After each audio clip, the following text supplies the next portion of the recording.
That afternoon, I learned that fear tastes like blood in your mouth. My name is Mary Johnson. I'm 66 years old, and for a long time, I believed a mother's love could conquer anything. I thought being kind was enough. I thought dedicating my entire life to my son was enough for him to respect me. I was wrong. Today, I'm going to tell you something I kept hidden for years, something I was ashamed to admit even to myself.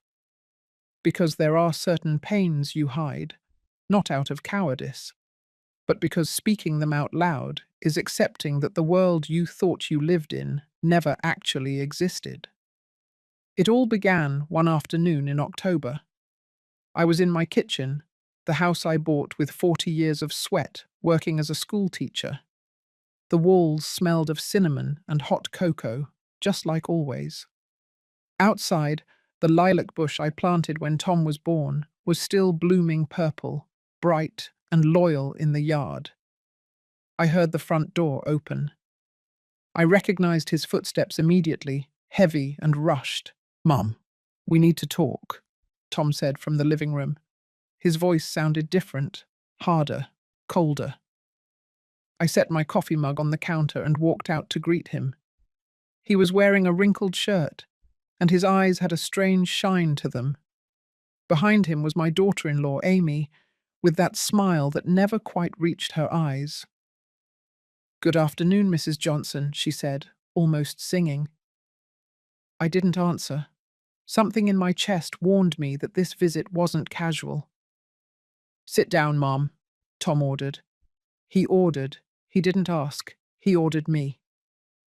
I sat in the armchair where I had rocked him so many times as a child, where I read him stories, where I taught him to say his prayers. Amy closed the front door. The sound of the deadbolt chilling my blood. Tom pulled a folded paper from his pant pocket. He tossed it onto the coffee table. "It's a power of attorney," he said. "You're going to sign it." I didn't understand, or I didn't want to understand. "A power of attorney? What for, son?" "So I can manage your things, the house, the accounts, everything." My heart started to beat slowly, as if trying to save its strength. "Tom, this house is mine. I worked my whole life for it." He leaned toward me.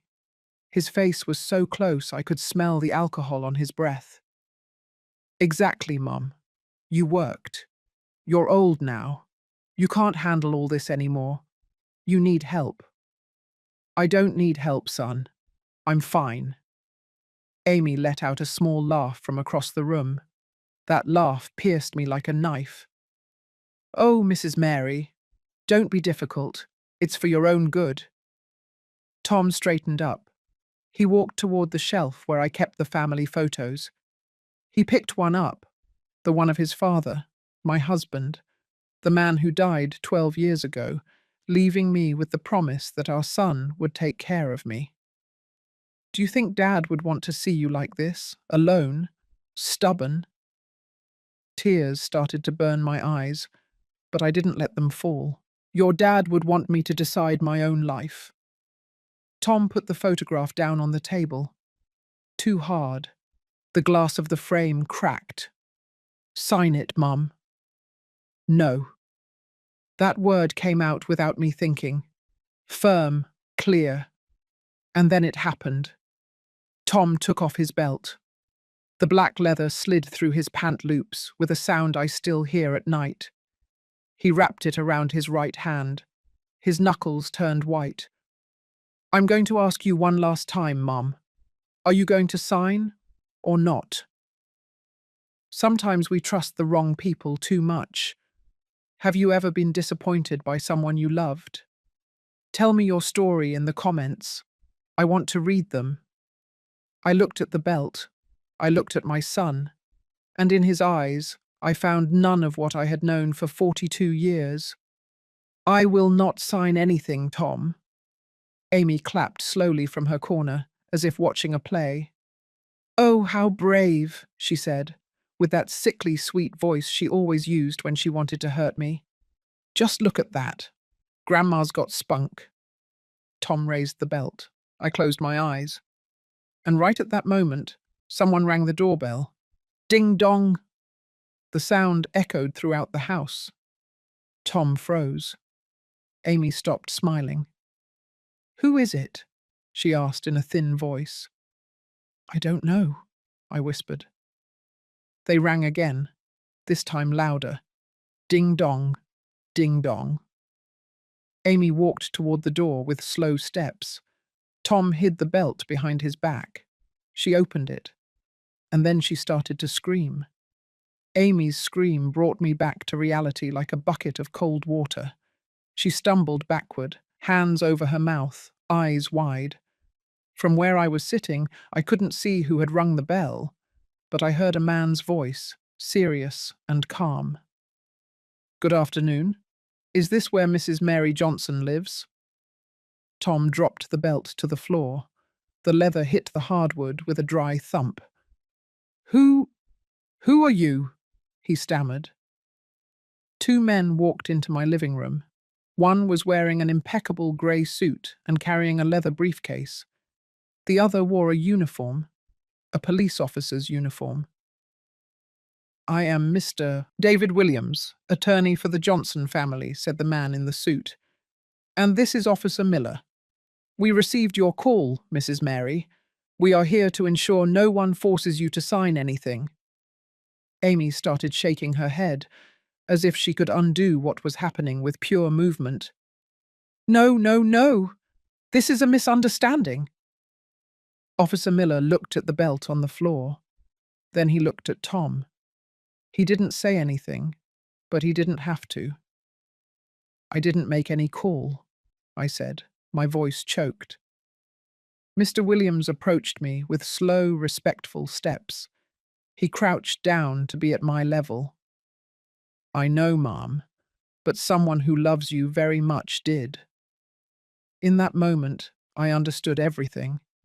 I understood who had called, and I understood that my life was about to change forever. But let me tell you how I got here, because a story like this doesn't start in a moment of terror. It starts much earlier, in the days when everything seemed perfect. When Tom was born, I was 24 years old. I was a third-grade teacher at a public school in downtown Chicago.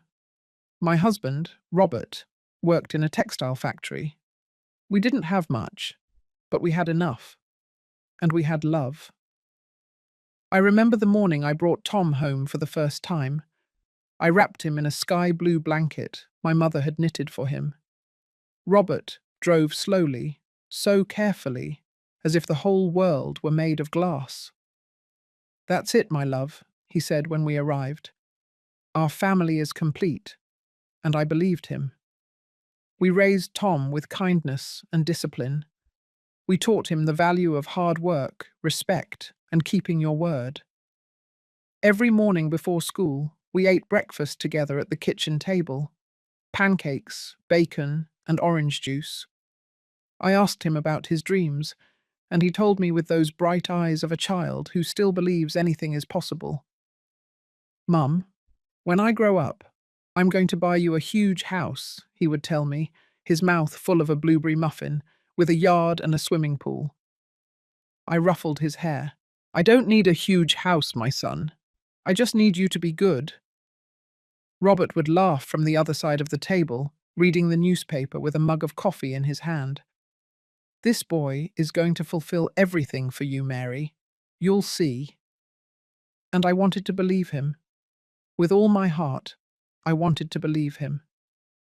On Sundays we went to church, all three of us.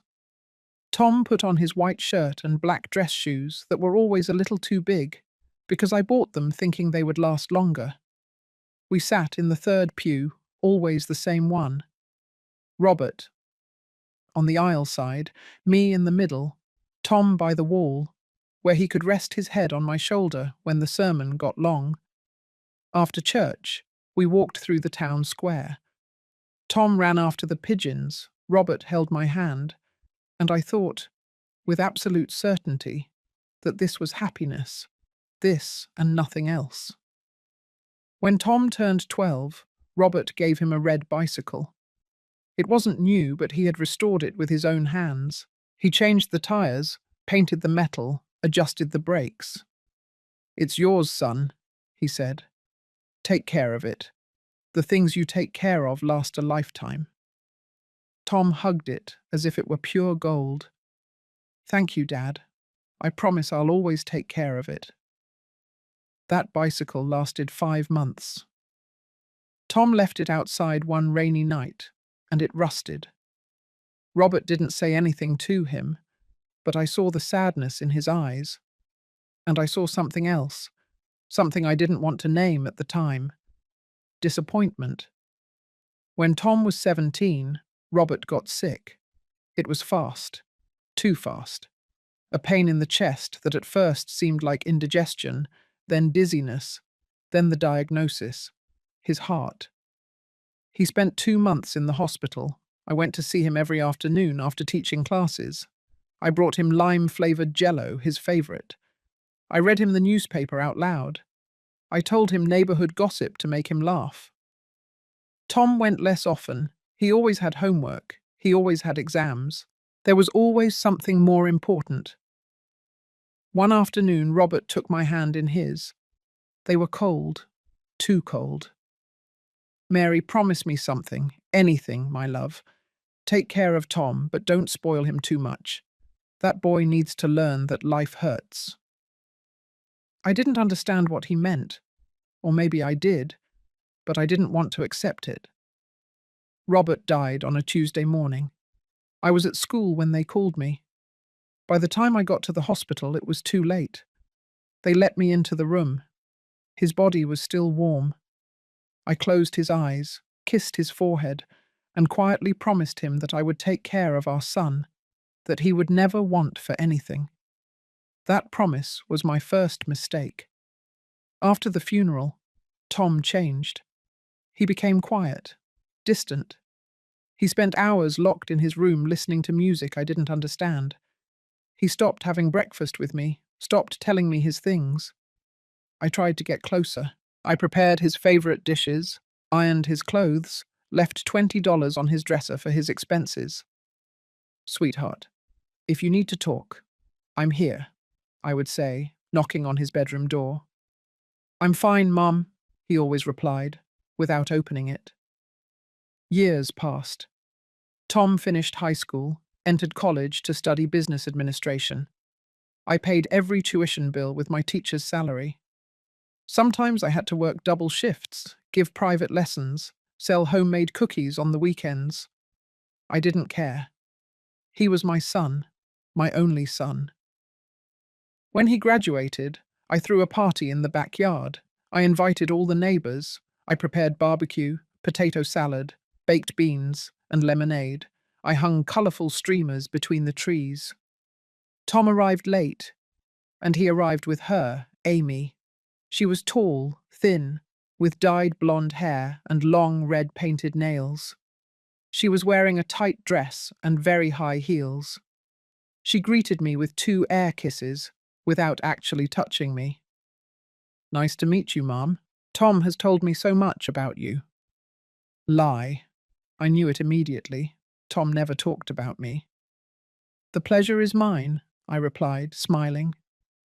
But something inside me shrank, something ancient, something my mother used to call the eye of experience. That night, after everyone left, Tom stayed to help me clear the dishes. It was the first time in months we were alone. "I like Amy," I said, even though it wasn't entirely true. "She's going to be my wife, Mom." I dropped a glass. It shattered against the kitchen floor. "Your wife? Have you already decided?" "Yes, we're getting married next year." I picked up the glass pieces with trembling hands. One cut my finger. Blood stained the dish towel. "Do you love her?" Tom didn't answer immediately, and that silence told me everything I needed to know. "It's my decision, Mum." "I know, my son. I just want you to be happy." He knelt down to help me with the glass. "I will be. You'll see." But when he looked at me, there was something in his eyes that wasn't happiness. It was fear. And I, like all mothers who love too much, decided not to see it. The wedding was in June, a month I had always liked, because the sky over New York turns a clean, almost childish blue. But that June was grey. It rained the day of the ceremony. I had saved for 2 years to help them. I paid for the venue, the catering, the cake, the flowers. Amy wanted white roses, thousands of white roses. I counted every dollar that left my wallet, but I didn't say anything. It's for my son, I repeated to myself. It's for his happiness. The night before the wedding, Tom came home, alone. He sat at the kitchen table, where we had shared breakfast so many times, and stared at the cup of coffee I had served him without drinking it.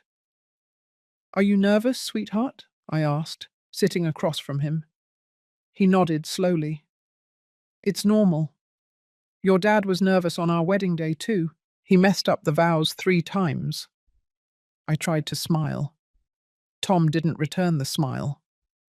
"Mum," he started, and then stopped. "Tell me, son. Anything." He looked up. His eyes were the same ones he had when he was 5 years old and came running to hug me after school. But now there was something broken in them. "Do you think Dad would be proud of me?" The question pierced me like a hot wire. "Of course, Tom. Your dad loved you more than anything in this world." But I didn't go to see him as much as I should have when he was in the hospital. I got up from my chair and walked around the table to hug him. I put my hands on his shoulders. They were broad now, strong. He wasn't my little boy anymore, but he was still my child. "Your dad understood, my son. You were young. You were scared." "I'm still scared," he whispered. "Of what?" He didn't answer. He just hugged me, hard, like he hadn't hugged me since he was a child. And I felt, in that embrace, a goodbye. The ceremony was in a small church in the neighborhood. Amy arrived half an hour late, as she said all elegant brides did. I was sitting in the first pew, wearing a navy blue dress I had bought on sale. Next to me was Mrs. Carroll, my lifelong neighbor, who had come to keep me company. "The young man looks handsome," Carol whispered, squeezing my hand. "Just like his father," I replied, and the tears began to burn my eyes. When Amy entered, everyone turned. She wore an enormous white gown, with rhinestones and a train so long that 2 flower girls had to carry it. Her makeup was perfect. Her smile was too perfect, too rehearsed. She walked toward the altar with slow steps, to the rhythm of the music. But she didn't look at Tom. She looked at the guests, as if she were on a runway. The ceremony was quick. The minister spoke about love, patience, and forgiveness. Amy sighed impatiently. Tom kept his gaze fixed on the floor. When the minister asked if he accepted Amy as his wife, it took Tom 3 seconds to answer. 3 seconds that felt like an eternity. "I do." His voice came out hoarse, broken. Amy smiled, that smile that never reached her eyes. The reception was at an event hall near the church. There were more than 150 people. I only knew 20. The rest were Amy's friends, Amy's family, people who talked loudly, laughed louder, and drank without measure. I sat at a table in the back, next to Carol and some teachers from school. No one invited me to sit at the head table, not even Tom. "Shouldn't you be up there with the newlyweds?" asked one of the teachers, pointing to the table where Tom and Amy were toasting with champagne. "I don't want to bother them," I replied, but the truth was different. No one had invited me, and I didn't dare to go. Halfway through dinner, Amy asked for the microphone. She stood up, in her sparkly dress, with her glass raised, and began to speak. "I want to thank everyone for coming to celebrate this special day with us. especially my family, who have always been there for me, and Tom, of course, for choosing me as his life partner. She paused. People applauded. And I also want to thank my mother-in-law, Mrs. Mary, who was kind enough to help us with some of the wedding expenses. Some expenses. I had paid for almost everything, but I didn't say anything. I just smiled from my table in the back. And when Amy pointed at me, everyone turned to look at me as if they had just realized I existed. Carol squeezed my hand under the table. Breathe, honey. Just breathe. That night, when the party ended, I helped clear the tables. The waitresses tried to stop me. No, ma'am, we'll take care of it. It's no trouble, I replied. I needed to do something with my hands, something to help me not think. Tom and Amy left early for their honeymoon, Miami. Everything paid for, a gift from her parents. They didn't say goodbye to me, they just sent me a text the next day. We arrived, all good. Call you later. They didn't call. When they returned 2 weeks later, I had cleaned and organized the house they rented. It was a small apartment about a half-hour away. I painted the walls, washed the windows, put up new curtains and filled the fridge. "Oh, mother-in-law, you shouldn't have bothered," Amy said when she saw everything. But her tone wasn't one of gratitude, it was annoyance. "It wasn't a bother, honey. I want you to start off well." Tom didn't say anything. He just walked through the apartment with his hands in his pockets, looking at everything with an empty expression. "Do you like it, son?" I asked. "Yes, Mum. It's fine." But he didn't look at me when he said it. The first few months were quiet. I visited them on Sundays. I brought them food, lasagna, chili, whatever I had cooked. Amy always greeted me at the door without inviting me in. "Oh, mother-in-law, how sweet. But we're busy right now." Tom would appear behind her, looking tired. "Mum, maybe we'll see you another day, okay?" "Sure, sweetheart. Sure." And I would leave with the full food containers in my hands, wondering what I had done wrong. As I tell all this, I wonder where you are listening to me. Write the name of your city in the comments. One afternoon, 6 months after the wedding, Tom came to my house without warning. He knocked on the door so hard, I thought something terrible had happened. "What is it, son? Are you all right?" He walked in without answering. He collapsed onto the living room sofa. He had deep circles under his eyes. His hands were shaking. "I need money, Mum." "Money? What for?" "To pay off some debts. Credit cards." Amy took out some. She bought, a lot of things. Clothes, shoes, I don't know. And now we can't pay. I felt the ground move beneath my feet. "How much do you owe?" $20,000. $20,000.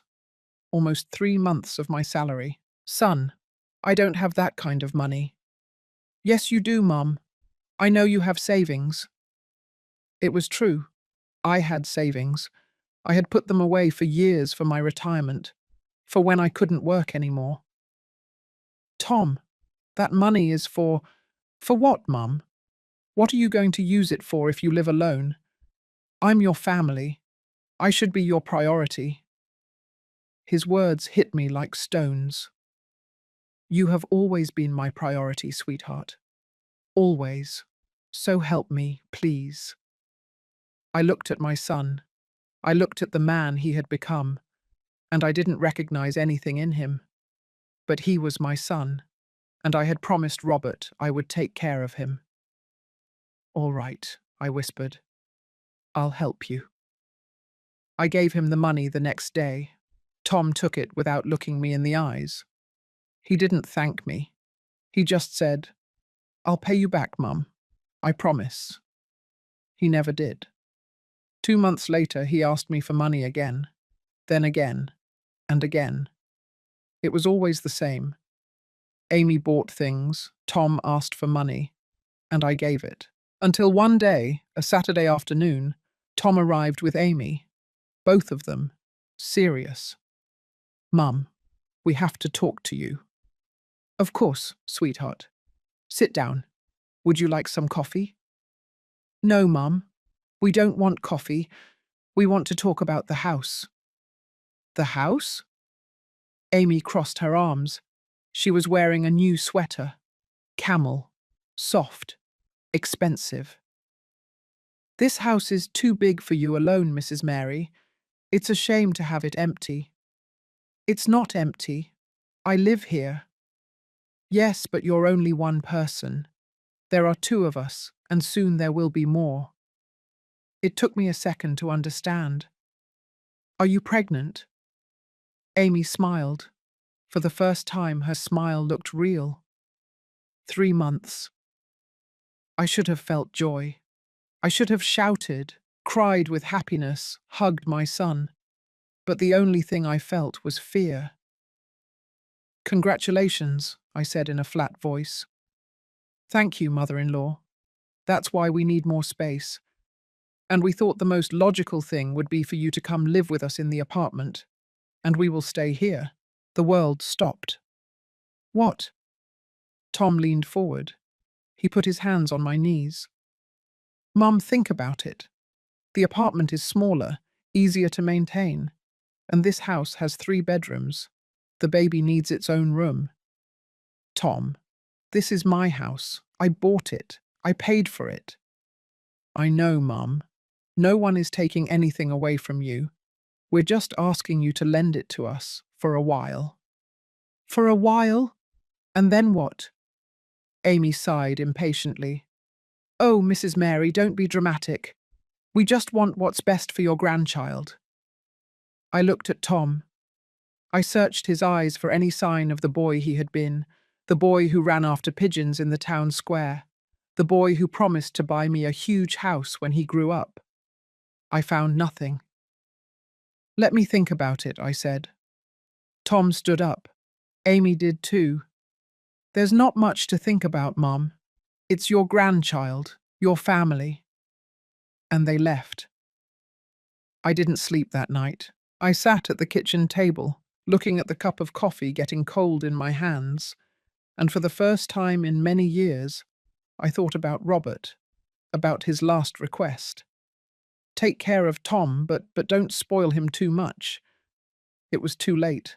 I had already spoiled him too much, and now I was paying the price. 3 weeks passed before they brought up the subject again.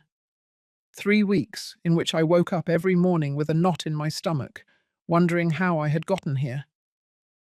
At night, I sat in the living room armchair, the same one where Robert used to read the newspaper, and looked at the walls of my house. Every one of them had a story. There was the mark from when Tom learned to ride his bike inside the house and crashed into the wall. There was the coffee stain I could never get out of the floor. There was the photo of our wedding, with Robert smiling and me in the white dress my mother had sewn with her own hands. This house was my entire life, and my son wanted me to hand it over. One afternoon, they arrived without warning. Both of them. Amy was wearing a loose pink blouse that barely showed her 4-month bump. Tom was holding a yellow folder in his hand. "Mum, we have good news," he said, sitting on the sofa without my inviting him. "What news?" Amy settled beside him, putting her hand on her belly in that gesture all pregnant women make when they want people to notice their condition. "We know what the baby is," she announced in a sing-song voice. "It's a girl." I should have felt something. Excitement, tenderness, hope. But the only thing I felt was a cold emptiness in my chest. "That's nice, honey. Congratulations." Tom opened the folder and took out some papers. He put them on the coffee table. "We talked to a lawyer, Mum, and he told us the easiest way to do this is for you to give me power of attorney. That way I can manage the house, make the changes we need, and you can relax in the apartment without having to worry about anything." I took the papers with trembling hands. The letters danced before my eyes. Words I didn't understand. clauses, legal terms. Power of attorney? Why do you need that, son? To be able to remodel, Mum. We want to make a room for the baby girl. Paint it pink. Put down a soft rug. You know, baby things. But this house is mine, Tom. If you want to remodel, we can do it together. You don't need power of attorney. Amy let out a little laugh, that laugh that was already getting on my nerves. Oh, Mrs. Mary, you don't understand how these things work. If the house is in your name, we need permits for everything. It's easier if Tom can decide. Decide what? Everything, Mum, Tom intervened. Whatever is best for the house, for the baby, for the family. I looked at the papers. Then I looked at my son. Give me a few days to think about it. Amy's smile disappeared. A few days? For what? Don't you trust your own son? It's not that, honey. It's just that. It's just nothing, mother-in-law. Either you trust us or you don't. There's no middle ground. Tom put his hand on Amy's, as if trying to calm her down. Mum, if you don't want to sign, don't sign. We'll manage somehow, even if it's difficult. Even if the baby has to sleep in our room, because we don't have the money to move to a bigger place. I felt the blow of guilt like a slap. I didn't say I wasn't going to sign, son. I just asked for a few days. Okay, Mum, take your time. But the tone of his voice said the opposite. They left the papers on the table. I couldn't eat dinner that night. I sat staring at that yellow folder as if it were a bomb about to explode. 2 days later, Carol came to visit me. She always knew when something was wrong. She arrived with a pot of chicken noodle soup and a bag of biscuits. Oh, Mary, you look terrible. What's wrong? I told her everything. The debts, the requests for money, the house, the power of attorney. Carol put her coffee cup down on the table harder than necessary. And what are you planning to do? I don't know, Carol. He's my son. She's my granddaughter. It's your house, Mary. Your whole life is in this house. I know. But if I don't help them, what kind of grandmother am I? Carol took my hands. Hers were rough, full of years of work and sacrifice, like mine. Listen to me carefully, honey. I raised 4 children. 4. And I'm going to tell you something I learned the hard way. A mother's love has to have limits, because if it doesn't, the children will eat it all up, everything, until there's nothing left of you. But I don't want my granddaughter to suffer because of me. That baby is not going to suffer because you don't give them your house, Mary. She's going to suffer if she grows up seeing her parents manipulate her grandmother to get what they want. Is that what you want to teach her? I didn't answer, because I had no answer. Carol stayed with me late. When she left, she hugged me tightly at the door. Think about yourself, Mary. For once in your life, think about yourself. But I couldn't, because that very night, Tom called me.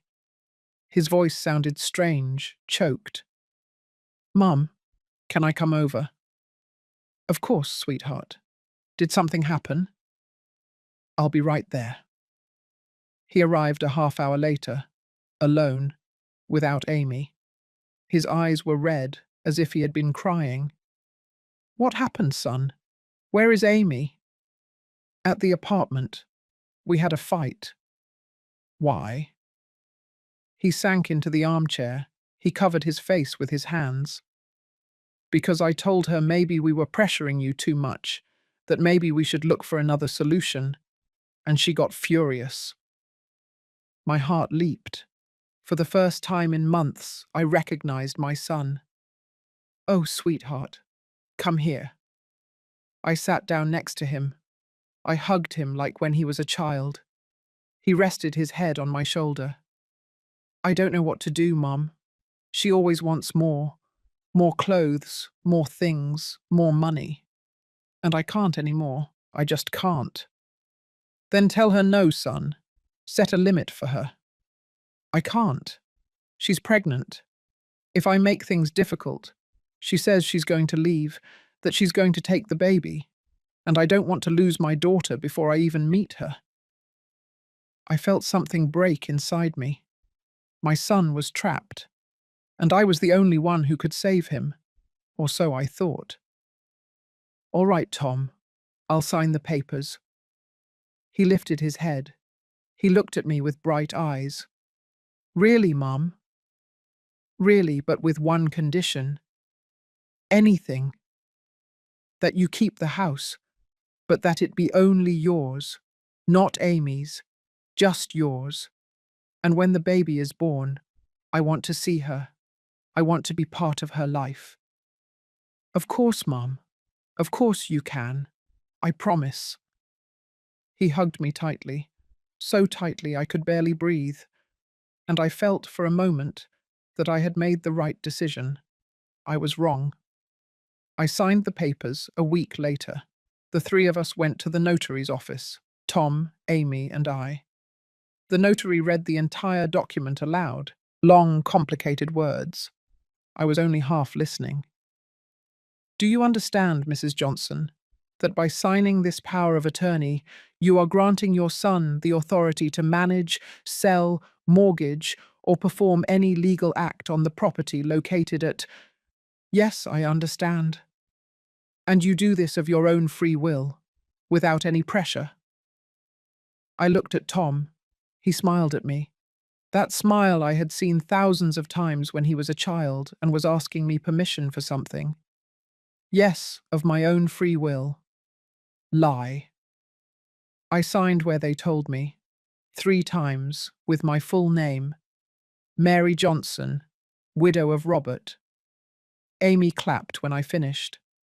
Oh, mother-in-law, I knew you'd understand. Now we're a real family. The notary handed us the copies. Amy put hers in her purse. Quickly, as if she were afraid I would change my mind. We left the notary's office. It was hot. The sun burned my skin. And when will you help me move to the apartment? I asked. Tom and Amy looked at each other. Soon, Mum. Very soon. First, we have to arrange a few things. What things? Baby things, you know. And they left.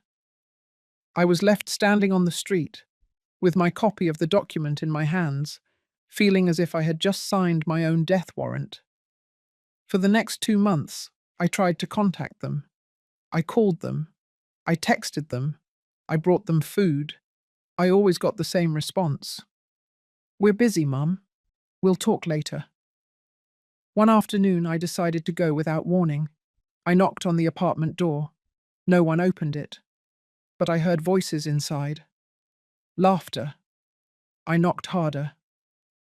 Tom! Sweetheart! It's me! Open up! Silence. I knocked again, until my knuckles hurt. Finally, the door opened. Amy appeared in a silk robe. Her hair was down. Perfect makeup. Oh, mother-in-law, what are you doing here? I came to see you. I haven't heard from you in weeks. Well, we've been very busy with the baby preparations. Can I come in? It's not a good time, Mrs. Mary. Just for a little while. I want to see Tom. Tom is resting. Please, Amy. She sighed. She opened the door just enough for me to see inside. The apartment was full of boxes, new boxes, with expensive store logos, baby clothes, furniture, toys. Where did you get the money for all this? I asked. Amy smiled. That smile I knew so well. From the mortgage on your house, mother-in-law. Didn't Tom tell you? The world stopped. What mortgage? Why, the one Tom took out last week. With the power of attorney you gave him, they lent us $500,000 for the baby to start off well. $500,000. My house. The house I had paid for over 40 years. the house where I had raised my son, the house where Robert had died, mortgaged. "Where is Tom?" I whispered. "I already told you he's resting." "Tom!" I shouted. Amy tried to close the door, but I pushed it open. I entered the apartment. Tom was on the sofa with a beer in his hand, watching television. "Is it true, son? Did you mortgage my house?" Tom didn't even turn to look at me. "We needed the money, Mum." "But it's my house." "Not anymore, Mum. It's mine now. You gave me the power. You signed." I felt my legs shaking. "But you promised. You promised it would be only yours, that you would let me see the baby." Amy crossed her arms. "And you will see her, mother-in-law, when we decide. Now, if you'll excuse us, we have things to do." She took me by the arm. She led me out of the apartment. She closed the door in my face. I was left standing in the hallway, alone, trembling. And for the first time in my life, I understood what it means to be completely broken. I returned to my house, or what had been my house. I went inside. I sat at the kitchen table, and I cried. I cried for Robert, for not having listened to him, for not having set limits when I should have. I cried for Tom, for the boy he was, for the man he had become. I cried for myself, for my naivety, for my blind love, and when I had no more tears left, I stood up. I washed my face. I looked at myself in the mirror, and I made a decision. If my son had decided to destroy me, I would let him do it, but with dignity. I would stay in my house until they came to drag me out. I wasn't going to fight. I wasn't going to beg. I was going to keep the only thing I had left: my dignity, even if I had to lose everything. The next 3 months were the longest of my life. I stayed in the house, as I had decided, but it wasn't my house anymore. It was a borrowed space, a space where I was tolerated until they decided otherwise. Every night I went to bed wondering when someone would knock on the door: a bank, a lawyer, someone who would tell me I had to leave because the mortgage hadn't been paid, because my son had decided to sell, because there was no room for me anymore. Tom never called me again, not even when the baby was born. I found out on Facebook a photo of Amy in the hospital with a baby wrapped in a pink blanket. The caption read, "Valerie Mendoza Garcia, 7 pounds, 2 ounces, the love of our lives." 500 comments, 500 hearts, 500 strangers celebrating the arrival of my granddaughter. And I, the grandmother, found out on a social network. I cried myself to sleep that night. And I dreamed of Robert. I saw him sitting in the living room armchair, reading the newspaper as he used to do. He looked at me over the pages and said, "It's time, Mary. It's time for you to defend yourself." I woke up with my heart racing and the sheets soaked with sweat. A week after Valerie's birth, I went to the apartment. I carried a gift wrapped in pink paper, a teddy bear I had bought with the little money I had left from my last paycheck. I had already retired from school. My pension was small. It barely covered my food. I knocked on the door, once, twice, 3 times. No one opened it, but I heard the baby crying inside. A high-pitched cry. Desperate, I knocked harder. "Amy, Tom, it's me. I just want to meet my granddaughter." The crying stopped. I heard footsteps. The door opened just a crack. Amy's eye appeared in the gap. "What do you want, Mrs. Mary?" "I came to meet Valerie. I'm her grandmother." "It's not a good time. The baby is sleeping." But I just heard her crying. She just fell asleep. Another day, mother-in-law. "Amy, please." Just let me see her for a moment. 1 minute. The door opened a little more. Amy was wearing a wrinkled pajama, her hair was dirty, and she had deep bags under her eyes. Behind her, the apartment looked like a mess. Clothes were thrown everywhere, dirty dishes on the table. Is everything all right, honey? Do you need help? We don't need anything, Mrs. Mary. I already told you. We're fine. But I could help you. I could cook, clean, watch the baby while you rest. Something changed in Amy's gaze. A spark, a calculation. Really? Of course, honey. That's what grandmothers are for. She opened the door completely. She let me in. The apartment smelled of sour milk and dirty diapers. The curtains were closed. The light was dim, almost sad. She's in the bedroom, Amy said, pointing toward the back. I walked slowly, my heart pounding in my throat. I pushed the bedroom door open, and there she was. Valerie, my granddaughter, asleep in a white crib, with her tiny fists clenched next to her face. She had dark hair like Tom when he was born, fine eyebrows, a small nose. She was perfect. I approached without making a sound.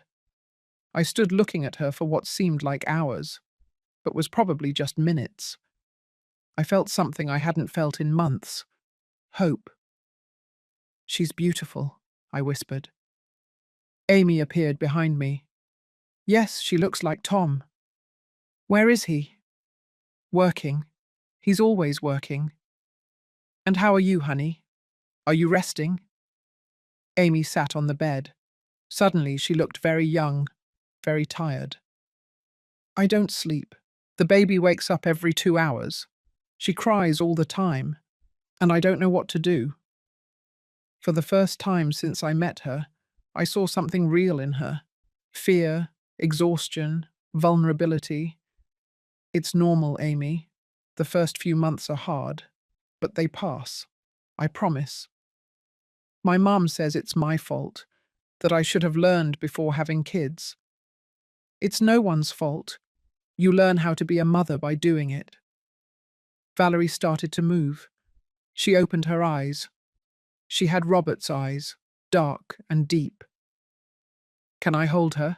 I asked. Amy hesitated. Then she nodded. I carefully lifted Valerie. I held her against my chest. She smelled like a baby, that mix of milk and powder that is the sweetest smell in the world. Hello, my love, I whispered to her. I'm your Grandma Mary, and I've been waiting for you for so long. Valerie looked at me with those enormous eyes, and she smiled. A baby's smile. Involuntary, but it went straight through my heart. Look, Amy. She's smiling. But when I turned around, Amy was on her phone, typing something. She wasn't even looking at us. I stayed for 4 hours that day. I changed diapers. I warmed up bottles. I washed dishes. Amy went to take a shower. Then she fell asleep. When Tom arrived, it was already evening. He walked in with a wrinkled shirt and a loose tie. Mum, what are you doing here? I came to meet my granddaughter, and I stayed to help. Tom looked around. The apartment was clean, tidy. It smelled like food. I had made chicken soup. Thank you, Mum. You're welcome, my son. We stayed in silence, him looking at the floor, me looking at him. I'm sorry for not calling you, he finally said. I've been very busy. I know, son. I know. Do you want to stay for dinner? It was the first time in months he had invited me to stay. The first time he had spoken to me without coldness. I'd love to. The three of us ate dinner. Amy barely spoke, neither did Tom. But I felt happy. For the first time in so long, I felt like I was part of something. When I left, Tom walked me to the door. Mum, Could you come tomorrow to help with the baby? Just for a little while. Of course, my son. Whenever you need me. Thank you. Really, thank you. He hugged me. Quick. Awkward. But he hugged me. And I went home with something I hadn't felt in a long time. Hope that maybe, just maybe, things were going to get better. How naive I was. Over the following weeks, I went to the apartment every day. I became the unpaid nanny, the cook, the maid. I arrived at 8 in the morning. I left at 8 at night. I took care of Valerie. I cleaned. I cooked. I did laundry. Amy spent the day in her bedroom watching television, talking on the phone, buying things online that they didn't need and couldn't afford. Tom came home late, always late, smelling of beer, cigarettes, and places I didn't want to imagine. One night, as I was putting Valerie to bed, I found a paper under the crib. It was a receipt. From the bank. A late payment notice. The mortgage on my house. They were 3 months behind on payments. 3 months. I put the paper in my purse. I didn't say anything, but I couldn't sleep that night. The next day, I arrived earlier. Amy was still sleeping. Tom was getting ready to leave. Son, we need to talk. Not now, Mum. I'm late for work. It's important. Later, Mum. Now, Tom. My voice came out louder than I intended. Valerie started to cry in her crib.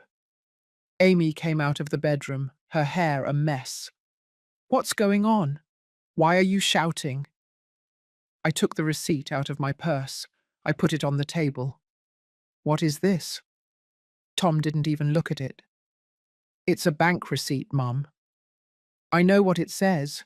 You're 3 months behind on the mortgage. 3 months. What's going to happen to my house? It's not your house, Mum. It's my house. You gave me the power, remember?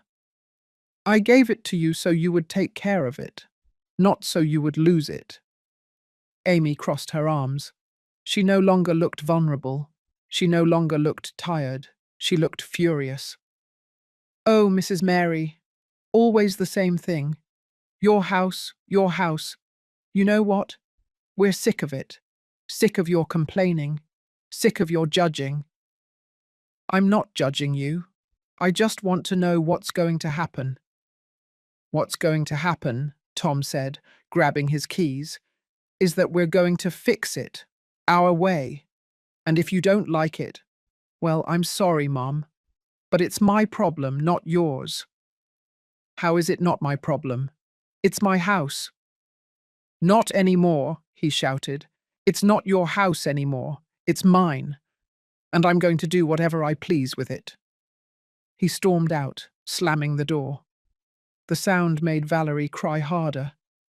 Amy looked at me with those cold eyes I knew so well. If you want to keep seeing your granddaughter, mother-in-law, I suggest you shut up and do as we say, because if you bother us too much, you won't set foot in this house again. Got it? I nodded, tears in my eyes, heartbroken. But I nodded, because Valerie was the only thing I had left, the only reason it was worth getting up every morning. And Amy knew it. That afternoon, while Valerie slept in my arms, I dialed a number I had saved for years. It was the number for Mr. David Williams, the lawyer who had handled Robert's will when he died. A good, honest man, the kind that isn't common anymore. He answered on the third ring. Hello, Mr. Williams. This is Mary Johnson. Mrs. Mary, so good to hear from you. How are you? Bad, counselor. Very bad. And I need your help.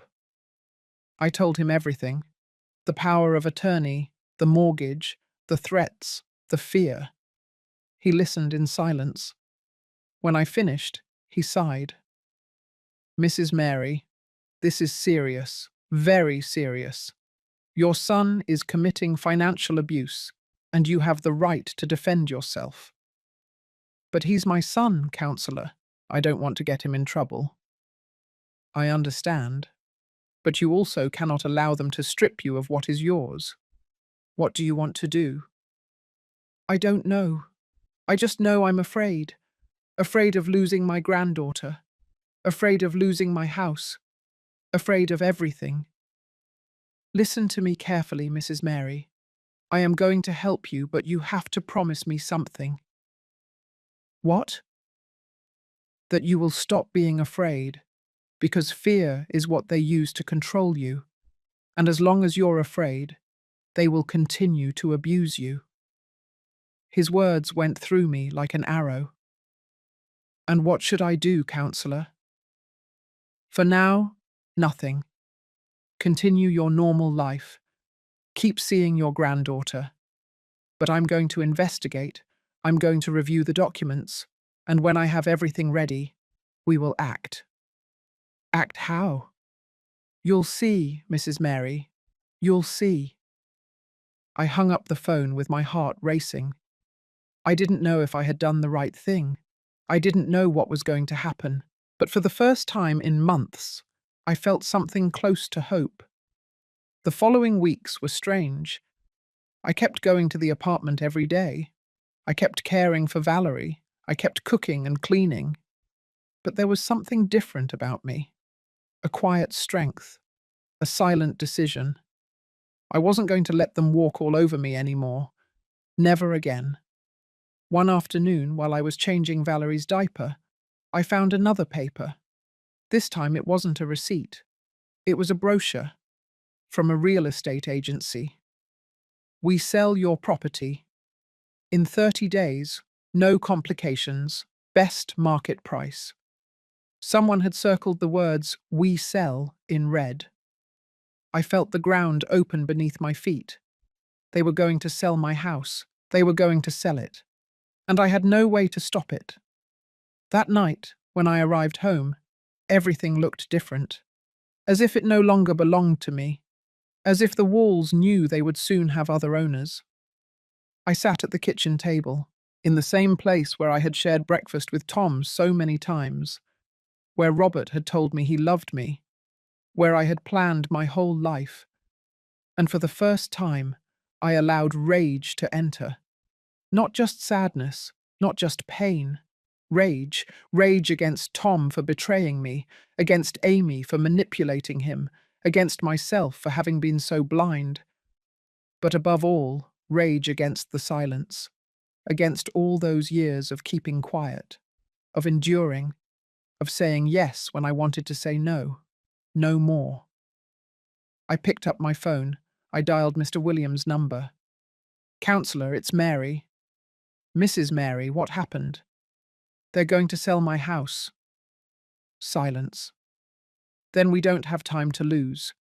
Come to my office first thing tomorrow morning. We are going to prepare a strategy." "What kind of strategy?" "The kind your son won't expect." I hung up. I stared at the phone, and I smiled. For the first time in months, I smiled. Because I finally understood something. I wasn't going to get my life back by begging. I wasn't going to get my dignity back by pleading. I was going to get them back by fighting. I didn't sleep that night. I sat in the living room armchair with the lights off, watching the shadows, the streetlights cast on the walls. I thought about all the decisions that had led me here, about every time I said yes when I should have said no, about every limit I didn't set, about every sign I ignored. Robert had warned me. From his hospital bed, with his heart failing, he had told me, "Don't spoil him too much." And I didn't listen, because I believed that a mother's love was infinite, that it had no conditions, that I should give everything without expecting anything in return. But I was wrong. Love without limits is not love. It is self-destruction. When morning came, I prepared as if I were going to war.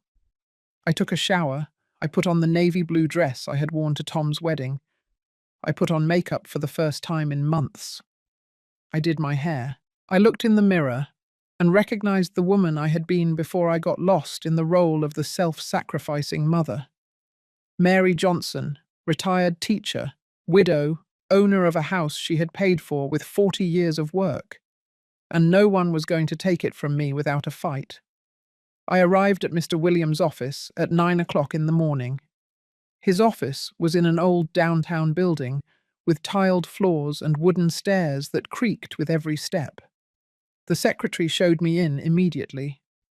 Mr. Williams was a man about 60 years old, with completely white hair and thick glasses that gave him the look of a wise owl. He greeted me with a kind smile and offered me coffee. "Mrs. Mary, please sit down. Tell me everything calmly." I told him. Everything. From the beginning. The wedding, the debts, the power of attorney, the mortgage, the late payments, the real estate agency brochure. He listened, taking notes in a yellow notepad. When I finished, he took off his glasses and rubbed his eyes. "Mrs. Mary, your case is complex, but it's not impossible. The first thing we need to do is revoke that power of attorney." "Can that be done?" "Yes. You granted it. You can revoke it.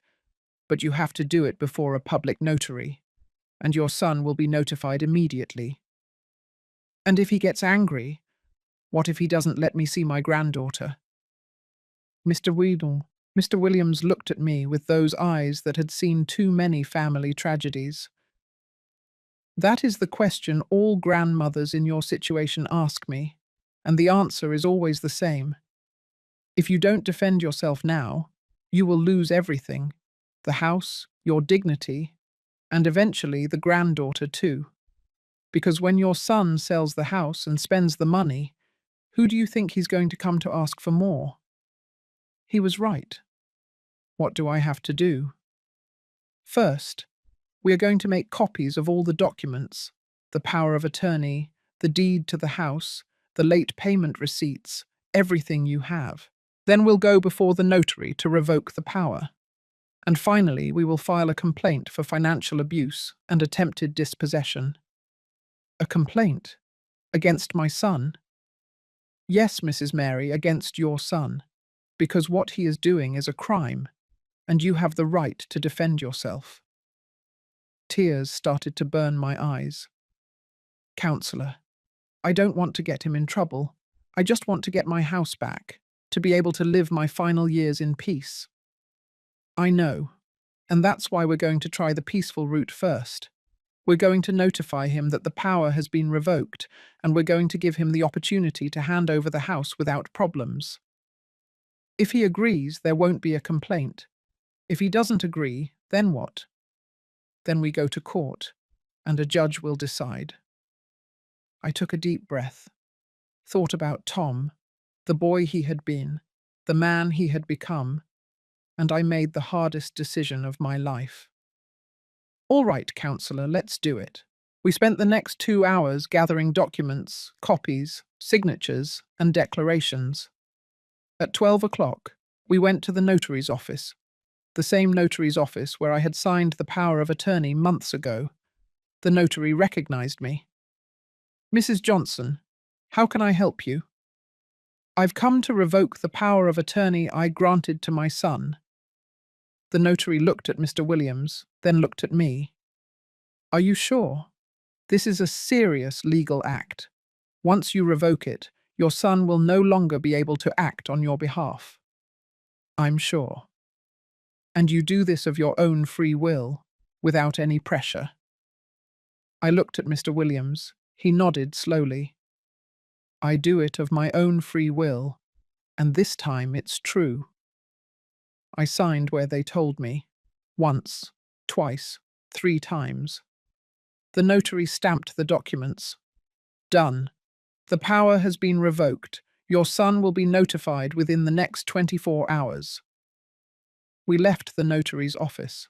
The midday sun burned my face, but for the first time in months, I felt something like freedom. "And what happens now?" I asked. "Now we wait. Your son will receive an official notification. He can respond in 2 ways: accept it and hand over the house without problems, or refuse and force us to go to court." "Which do you think he'll choose?" Mr. Williams. Mr. Williams didn't answer, but his silence told me everything I needed to know. I didn't go to the apartment that afternoon. For the first time in weeks, I didn't go to take care of Valerie. I stayed home. I made chamomile tea. I sat in the armchair and waited. The phone rang at 6 o'clock in the afternoon. It was Tom. "Mum, why didn't you come today?" "I was busy, son." "Busy? With what? You never do anything." His tone was irritated, impatient. "With my own things, Tom. I have the right to have my own things." Silence. Then I heard Amy's voice in the background. "Ask her if she can come tomorrow morning. I have to go to the salon." "Mum, can you come tomorrow at 8 o'clock? Amy has things to do." "I can't, son." "What do you mean you can't? You always come. Don't be like that, Mum. You're leaving us hanging." Something inside me broke, but not from sadness, from rage. "I'm leaving you hanging? Seriously, Tom? That's what you're going to say to me? What's wrong with you? Why are you acting like this?" "Because I'm tired, son. Tired of you using me. Tired of you only looking for me when you need something." "Oh, Mum, don't be dramatic." "I'm not dramatic. I'm realistic. And the reality is that I'm not coming tomorrow, or the day after, or ever again, until you and I have a serious conversation about everything that's happening." "Conversation about what?" "About the mortgage, about the late payments, about your plans to sell my house." Silence. A long, heavy silence. "Who told you that?" "I found the real estate agency brochure, Tom, under Valerie's crib." "Mum, I can explain." "I don't want explanations. I want solutions. Or rather, I want my house back." "You can't do that. The power of attorney no longer exists. I revoked it this morning." The silence that followed was deafening. "You did what?" "I revoked the power of attorney. You can no longer act on my behalf. You can't sell my house anymore. You can't do anything without my permission." "You can't do that." "I already did, and you'll receive an official notification in the next few hours." I heard a crash, as if Tom had thrown something against the wall. "Do you know what you just did, Mum? Do you know what this means?" "It means I regained control of my life. It means you screwed us over. That's what it means, because now we won't be able to pay the mortgage, and the bank is going to take the house, and we'll be out on the street. Is that what you want?" "What I want is for you to stop blaming me for your decisions, Tom. You took out that mortgage. You stopped paying. You decided to spend the money on things you didn't need. That's not my fault. You're my mother. You're supposed to help me. I've helped you your whole life, son, but not anymore. Not this way. Then don't ever see your granddaughter again, because if you don't help us, you don't have the right to be part of her life." His words cut through me like knives. "Are you threatening me with my own granddaughter?" "It's not a threat. It's the truth. If you're not with us, you're against us, and we protect Valerie from people who hurt us." Tom hung up. I was left with the phone in my hand, trembling. It had happened. The thing I feared most. The thing I had tried to avoid for months. They had taken Valerie away from me. I cried that night. I cried harder than I had cried since Robert's death. I cried for everything I had lost, for everything I would never get back. But when I stopped crying, when I had no more tears left, I washed my face. I looked in the mirror and realized something. For the first time in a long time, the woman looking back at me from the mirror had dignity. I had lost my son. I had lost my granddaughter. I would probably lose my house, but I hadn't lost my soul. And that was the only thing that mattered. The next day, the doorbell rang at 10 o'clock in the morning. It was Mr. Williams. But he wasn't alone. He came with a police officer. "Mrs. Mary, may we come in?" "Of course, counsellor. Did something happen?" They entered the living room. The police officer stood by the door. The counsellor sat across from me. "Your son received the notification 2 hours ago, and he responded." "What did he say?" "He said he doesn't plan to hand over the house, that the power of attorney was valid, and that everything he did under that power is also valid, and that he's going to sue you for revoking it without his consent." I felt the floor moving. Can he do that? He can try, but he won't win. The problem, Mrs. Mary, is something else. What? The counsellor exchanged a look with the police officer. "Your son contacted me an hour ago. He threatened to come to the house to force you to sign a new power of attorney. He said he wouldn't allow you to destroy him." "Force me how?" "He didn't specify. That's why we brought Officer Miller, to ensure your safety." "My safety? From my own son?" The counsellor looked at me with those sad eyes that had seen everything. "Mrs. Mary, when money is involved, people do things they never imagined they would do, even family, especially family." I remained silent, thinking about Tom, the boy he had been, the man he had become. Was he really capable of hurting me? I didn't want to believe it, but deep down I already knew. The answer was yes. 3 days passed, 3 days in which I didn't leave the house, in which every noise made me jump, in which I slept with the lights on and the phone in my hand. Mr. Williams called me twice a day to check how I was. He told me they had filed the complaint for financial abuse, that the process would take time, that I needed to be patient, but I no longer had patience. I only had fear. And on the fourth day, when I was in the kitchen making coffee, I heard someone open the front door. They didn't knock. They simply walked in, with a key. Tom still had a key to my house. I felt my heart stop. I heard his footsteps in the living room, then Amy's voice. "Where is she? She must be in the kitchen." I froze, the cup of coffee shaking in my hand. And then Tom appeared. But he wasn't the tired, apologetic Tom who had come asking for help months ago. He was a different man, with hard eyes, a clenched jaw, and his hands closed into fists. "Mum, we need to talk." "Tom, what are you doing here?" "I came to fix this, once and for all." Amy appeared behind him, carrying Valerie in her arms. My granddaughter looked at me with those enormous eyes, and I felt like I was dying. "Why did you bring the baby?" I asked. "Because I want you to understand what's at stake, Mum. This isn't just about us. It's about her, your granddaughter. Or don't you care about her anymore?" "Of course I care, but—" "Then sign this." He took some papers out of his jacket pocket. He threw them onto the kitchen table. I recognized the format. It was a power of attorney. Again. "I will not sign that, Tom." "Yes, you will sign it." "No." Tom took a step toward me. His face was inches from mine. "Listen to me carefully, Mum. Either you sign this right now, or you never see Valerie again. Do you understand me? Never." Tears started to roll down my cheeks. "Don't do this to me, son. Please."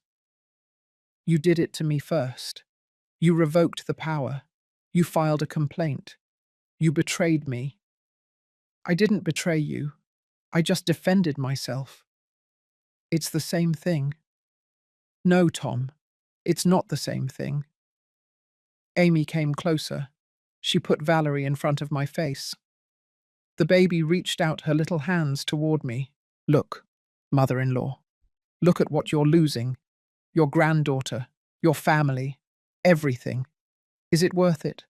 Is an old house worth this?" My hands were shaking. My heart was beating so hard I thought it would burst. And then Tom did something I never imagined. He took off his belt. The black leather slid through his pant loops with that sound I will never forget. A menacing whisper that filled the entire kitchen. Tom wrapped the belt around his right hand. His knuckles turned white. "Mum, for the last time, are you going to sign or not?" My voice came out as a thread. "No, Tom, I will not sign." Amy stepped back, moving away with Valerie in her arms. But she didn't leave. She stayed there, watching, waiting. "Then you're forcing me to do this," Tom said. He raised the belt, and I closed my eyes. I still wonder if I did the right thing. And you? What would you have done in my place? But the blow never came. Instead, I heard the doorbell. Ding dong. The sound echoed throughout the house like an explosion. Tom froze, the belt hanging in the air. Amy stopped breathing. "Who is it?" she whispered. "I don't know," I replied, my voice broken. They rang again, this time louder, more insistent. Ding dong. Ding dong. "Don't open it," Tom ordered me. But I was already walking toward the door, my legs trembling, my heart about to burst out of my chest. "Mum, I told you not to open it." I ignored him. I reached the door. I put my hand on the doorknob, took a deep breath, and opened it. Amy started screaming. Standing at the door was Mr. Williams, dressed in his impeccable grey suit, his leather briefcase in hand, and beside him, Officer Miller, in his blue uniform, his badge shining under the afternoon sun. "Good afternoon, Mrs. Mary," the counsellor said in a calm voice. "Is everything all right?" I couldn't answer.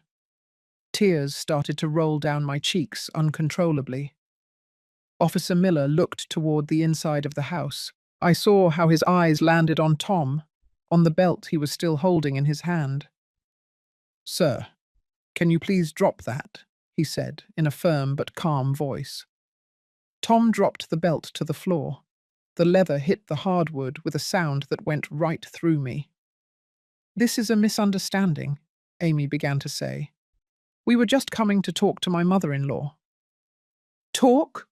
Mr. Williams interrupted. "With a belt?" Amy turned pale. Valerie started crying in her arms. Officer Miller walked into the house. He walked slowly, his hands near his belt, where he kept his radio and his weapon. "Mrs. Johnson, are you all right? Have they hurt you?" "No, officer, they haven't. They haven't touched me." "But were they going to?" I looked at Tom, my son, my only son, the boy who had grown up in this house, the man who had just threatened me with a belt. "Yes," I whispered. "I think so." Tom shook his head. "No, Mum, I would never. I just wanted to scare you, so you would understand, so you would sign." "Sign what?" the counsellor asked. Amy tried to hide the papers that were on the table, but Officer Miller was faster. He took them. He read them. "It's a power of attorney," he said, "with broad and sufficient powers to sell, mortgage, and dispose of all of Mrs. Johnson's assets."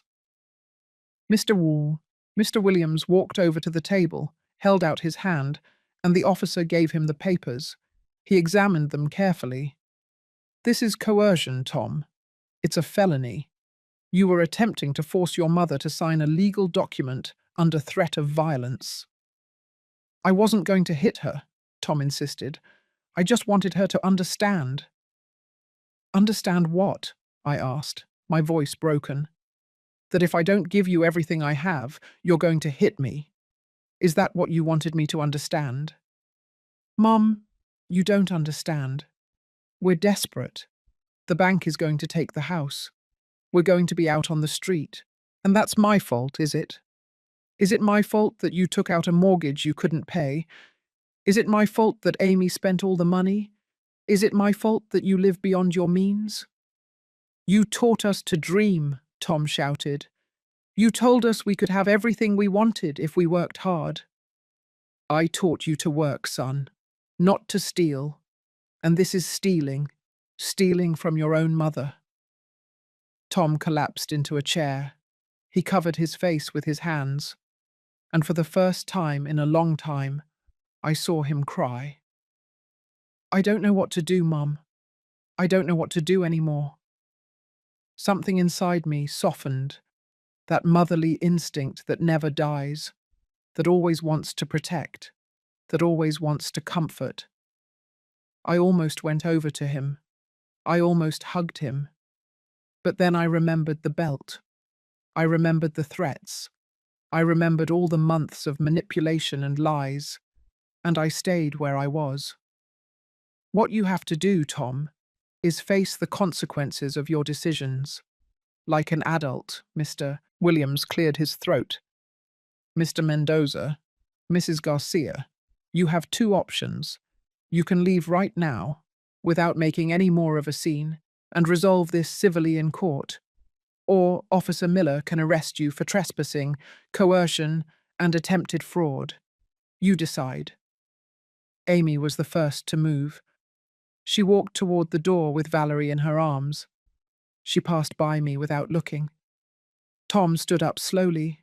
He looked defeated, aged, as if he had lost 10 years of his life in one afternoon.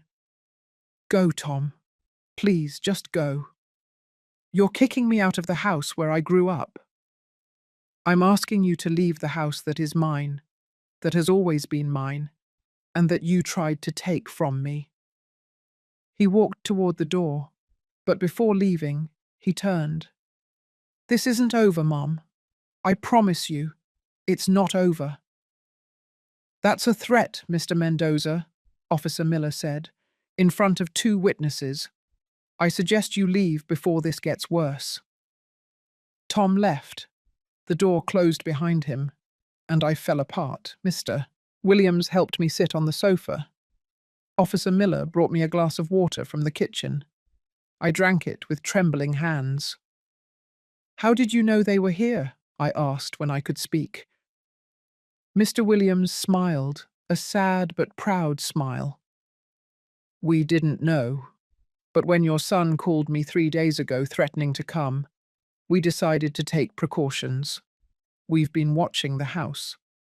When we saw them enter, we decided to act. You've been watching my house for 3 days. Day and night, Mrs. Mary, because we knew your son wouldn't stay still. And we were right. Thank you, Counselor. I don't know what would have happened if you hadn't arrived. I prefer not to think about it, he said, putting the power of attorney papers into his briefcase. These documents are evidence. We'll add them to the complaint. This strengthens our case considerably. Officer Miller took photographs of the scene, the belt on the floor, the papers on the table, everything. Mrs. Johnson, I recommend you change the locks on your house, he said. Your son has a key, and after what happened today, it's not safe for him to be able to enter whenever he wants. I nodded. I hadn't thought of that. We should also consider a restraining order, Mr. Williams added, so your son cannot come within 100 yards of you or this property. A restraining order? Against my own son? It's for your safety, Mrs. Mary. What happened today was serious, very serious. Your son crossed a line, and we don't know if he's willing to cross another. I looked at the belt still lying on the kitchen floor, the symbol of everything that had broken between us. All right, I said. Do whatever you have to do. That night, after the counselor and the officer left, Carol came to stay with me. She arrived with a small suitcase and a bag of donuts. I'm not leaving you alone, Mary. Not tonight or the next few days. I didn't protest. The truth is, I was afraid to be alone, afraid Tom would come back, afraid of my own thoughts. We sat in the living room, each with a cup of soothing herbal tea. "How do you feel?" Carol asked. "I don't know. Empty, broken, but also relieved." "Relieved?" "Because I no longer have to pretend everything is fine. Because I no longer have to pretend that my son isn't hurting me. Because I finally set a limit." Carol squeezed my hand. "I'm proud of you, honey. I know how hard it was. I know how much it cost you." "It cost me everything, Carol. My son, my granddaughter, my family." "You didn't lose your family, Mary. You discovered that you never had it. Not the way you thought you did. And that hurts. God knows it hurts. But it's better to know the truth than to live in a lie." She was right, as always. That night, I slept in my bed for the first time in weeks, without taking sleeping pills, without waking up startled every hour. I slept soundly, the way you sleep when you finally let go of a burden that wasn't yours to carry. The next morning, the locksmith arrived at 8 o'clock. He changed all the locks, the front door, the back door, the garage door. He gave me 3 sets of new keys. "One for you, one spare, and one just in case," he said. I gave one to Carol and kept the other 2. For the first time in my life, my house had locks my son couldn't open, and I didn't know whether to feel safe or devastated. The following days were strange, silent. The house felt too big, too empty. I expected Tom to call, to come, to knock on the door begging for forgiveness. He didn't. The judge had granted the temporary restraining order. Tom was prohibited from coming near me or the house. "And the mortgage?" I asked. "What's going to happen with that?" "We're working on it. We're going to prove that your son took out that mortgage fraudulently, using a power you granted under emotional coercion. It won't be easy, but we have a good case." "And if the bank keeps the house anyway?" The counselor sighed. "Then we'll fight the bank too. But let's take it one step at a time, Mrs. Mary. One step at a time." 2 weeks later, I received a letter. It came in a white envelope with no return address. I opened it with trembling hands. It was from Tom. "Mum, I don't know if you'll read this. I don't know if you care what I have to say, but I need to write it. I'm sorry for everything that happened. I'm sorry for scaring you. I'm sorry for going that far. I never meant to hurt you. I was just desperate. Amy and I are separating. She's going to go live with her mum. She's taking Valerie. I don't know when I'll see my daughter again. I lost my job. I lost my wife. I'm about to lose the house I mortgaged. And the worst thing of all is that I lost my mum. I'm not asking you to forgive me. I know I don't deserve it. I just want you to know that I regret it. Everything. And I wish I could go back in time and do things differently. But I can't. So I'll just say this. Thank you for everything you did for me, for raising me, for giving me a family, for loving me even when I didn't know how to love you back. And forgive me. Forgive me for everything. Tom." I read the letter 3 times, each time with more tears in my eyes. It was a confession, an apology, a goodbye. But it wasn't enough, because words don't bring back what was lost. They don't fix what was broken. They don't heal what was wounded. I put the letter in a drawer, along with the photographs of Tom as a child, along with the memories of a son who no longer existed. And I kept moving forward. The trial took place 3 months later. It was in a small courtroom in the civil courthouse, with a judge who looked tired, and a secretary who typed everything that was said. Tom was there, alone, without a lawyer. He was representing himself because he no longer had money to pay for one. He looked bad, thin, tired, broken. I almost got up to hug him. Almost. The judge listened to both sides. Mr. William, Mr. Williams presented all the evidence: the power of attorney, the mortgage receipts, the photographs from the day of the belt, the testimonies. Tom only repeated over and over, "I'm sorry, I'm sorry, I'm sorry." The judge delivered the verdict a week later. The mortgage was annulled because it had been fraudulently obtained. The bank would have to bear the loss. My house was entirely back in my name. No debts, no mortgages, free. Tom was ordered to pay a fine he could never afford, and to maintain the restraining order for 2 years. I won, but it felt like a defeat, because I had won my house, but I had lost my son, and no house, no matter how beloved, is worth as much as a child, even if that child tried to destroy you.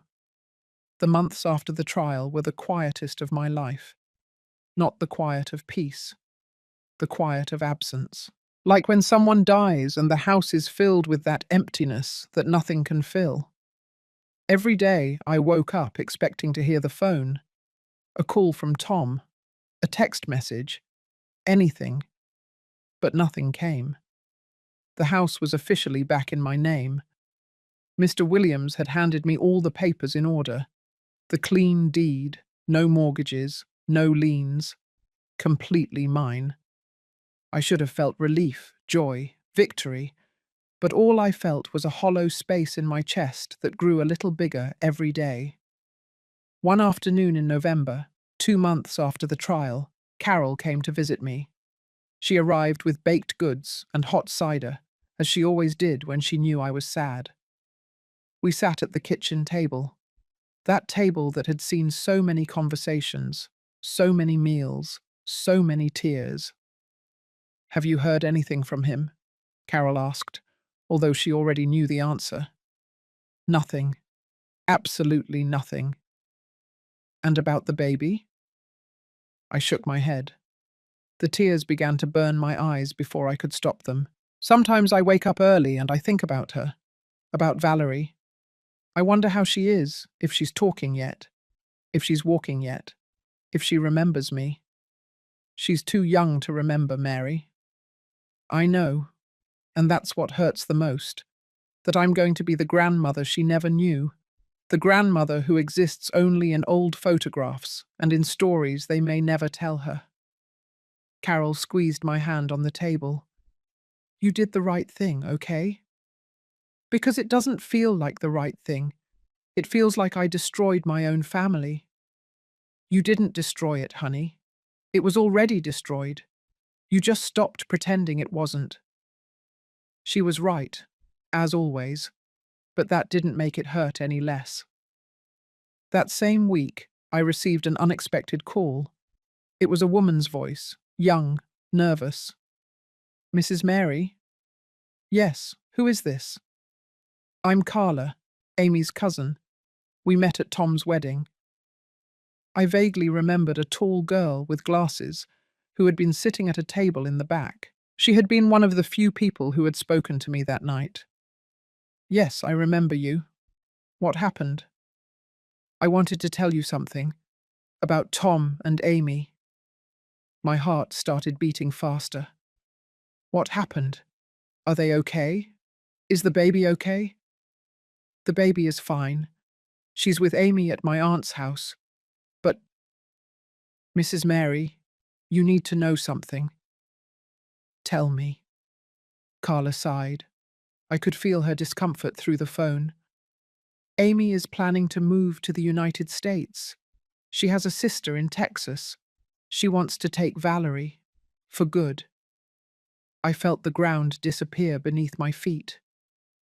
"When?" "In 2 weeks. She already bought the tickets. She's arranged everything." "And Tom?" "Tom doesn't know anything. Amy says he has no right to an opinion, that he's a loser and Valerie deserves better." "And why are you telling me this?" Silence. Then, in a broken voice, "Because I saw how Amy treated you, Mom. Your family, you, and it wasn't right. And now she's doing the same thing to Tom. She's taking his daughter without him knowing. And I can't stay quiet. It's not fair. Does Tom know you're calling me? No, no one knows. And I ask you not to say it was me who told you. But I thought you should know. For Valerie. Because that baby deserves to have her family. All of her family. We hung up. I was left with the phone in my hand, trembling. Amy was going to take my granddaughter to another country, and Tom had no idea. I could stay quiet. I could let things take their course. I could say it wasn't my problem, that Tom deserved it for everything he had done to me. But it wasn't about Tom. It was about Valerie, my granddaughter, an innocent child who was not to blame for any of this. And in that moment, I made the hardest decision of my life. I was going to help my son, not because he deserved it, but because it was the right thing to do. I called Mr. Williams that same afternoon. Counselor, I need your help. Again. I told him everything. Carla's call, Amy's plans, the tickets to the United States. This is serious, Mrs. Mary. If Amy takes the child without the father's consent, she would be committing parental kidnapping. It's a federal crime. What can be done? Tom would have to request a precautionary measure, a prohibition so Amy cannot take the child out of the country. But for that, he needs to appear before a judge, and he needs a lawyer. Could you help him? The counselor fell silent. Mrs. Mary, after everything that young man did to you, are you sure you want to help him? I'm not doing it for him, counselor. I'm doing it for my granddaughter. And because if I don't do anything and Amy takes her away, I'll never forgive myself. I understand, but there's something you need to know. What? If I represent Tom in this case, you would have to pay my fees, because he doesn't have any money. Are you willing to do that? I thought about the savings I had left, about the pension that barely covered my expenses, about everything Tom had already taken from me. And I thought about Valerie, her dark eyes, her baby smile, the possibility of never seeing her again. Yes, counselor, I said, I am willing. The next step was the hardest. I had to talk to Tom. I hadn't seen him since the day of the trial. We hadn't spoken since the letter he sent me months ago. The restraining order was still in effect. He couldn't come near me, but I could go find him. I got his address through Mr. Williams. He was living in a small apartment in a neighborhood on the other side of Los Angeles, a place I had never visited. I went on a Saturday afternoon. Carol insisted on accompanying me. You're not going alone, Mary, not after everything that happened. I didn't argue. The building was old, with peeling paint and stairs that smelled musty. We climbed to the third floor. We knocked on the door of apartment 308. No one answered. We knocked again. Finally, we heard footsteps. The door opened, and there was Tom. But he wasn't the Tom with the belt. He wasn't the Tom from the trial. He was another version of himself, thinner, greyer, older. He was wearing an old t-shirt and pajama pants. He hadn't shaved in days. His eyes were sunken, red. When he saw me, he froze. Mom. Hi, son. We stared at each other for what seemed like an eternity. Two strangers who were once family. What are you doing here? He finally asked. We need to talk. May I come in? He looked at Carol, then at me. He hesitated. Yes, of course. Come in. The apartment was tiny. A living room that was also the dining room, a narrow kitchenette. A door that led to what I assumed was the bedroom. There was no furniture, just a mattress on the floor, a plastic table, two folding chairs. Sorry for the mess, Tom said. quickly picking up some empty beer cans. I wasn't expecting visitors. We sat in the folding chairs. Tom remained standing, leaning against the wall, with his arms crossed. "How did you find me?" he asked. "It doesn't matter how. What matters is why I'm here." "Why?" "Because I need to tell you something. About Amy and about Valerie."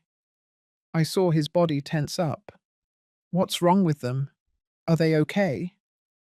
"They're fine, but they won't be for long if you don't do something." I told him everything. Carla's call, the plans to go to the United States, the purchased tickets, the departure date. With every word I said, I saw Tom crumble. He slid down the wall until he was sitting on the floor. He covered his face with his hands. "She can't do that," he whispered. "She can't take my daughter away from me." "She can, and she will, unless you act now." "How? I don't have money. I don't have a lawyer. I don't have anything." "I have a lawyer, and he's willing to help you." Tom lifted his head. He looked at me with those eyes that were once a child's. "Why? Why would you help me after everything I did to you?" I took a deep breath. I searched for the right words, the words that were true. "I'm not doing it for you, Tom. I'm doing it for Valerie, because she deserves to know her family. She deserves to grow up close to her dad. And because if I don't do anything and you lose her, I will never forgive myself. Not because you're my son, but because she is my granddaughter. And the mistakes you made shouldn't cost her her future." Tom started to cry, soundlessly, just tears rolling down his face and falling onto the dirty floor of the apartment. "I'm sorry, Mum. I am so sorry." "I know, son. I know. I don't know how to fix this. I don't know how to fix myself." "One step at a time. First, we'll fight for Valerie. Then, we'll see what comes next." Carol, who had remained silent the entire time, spoke for the first time. "Young man, your mother is doing something very few people would do. She is putting you above her own pain. Don't let her down again. Do you hear me? Don't let her down." Tom nodded. He wiped his face with the back of his hand. "I won't. I promise, Mom. This time, I won't." I didn't answer, because Tom's promises no longer meant anything to me, only actions, only what he did from now on.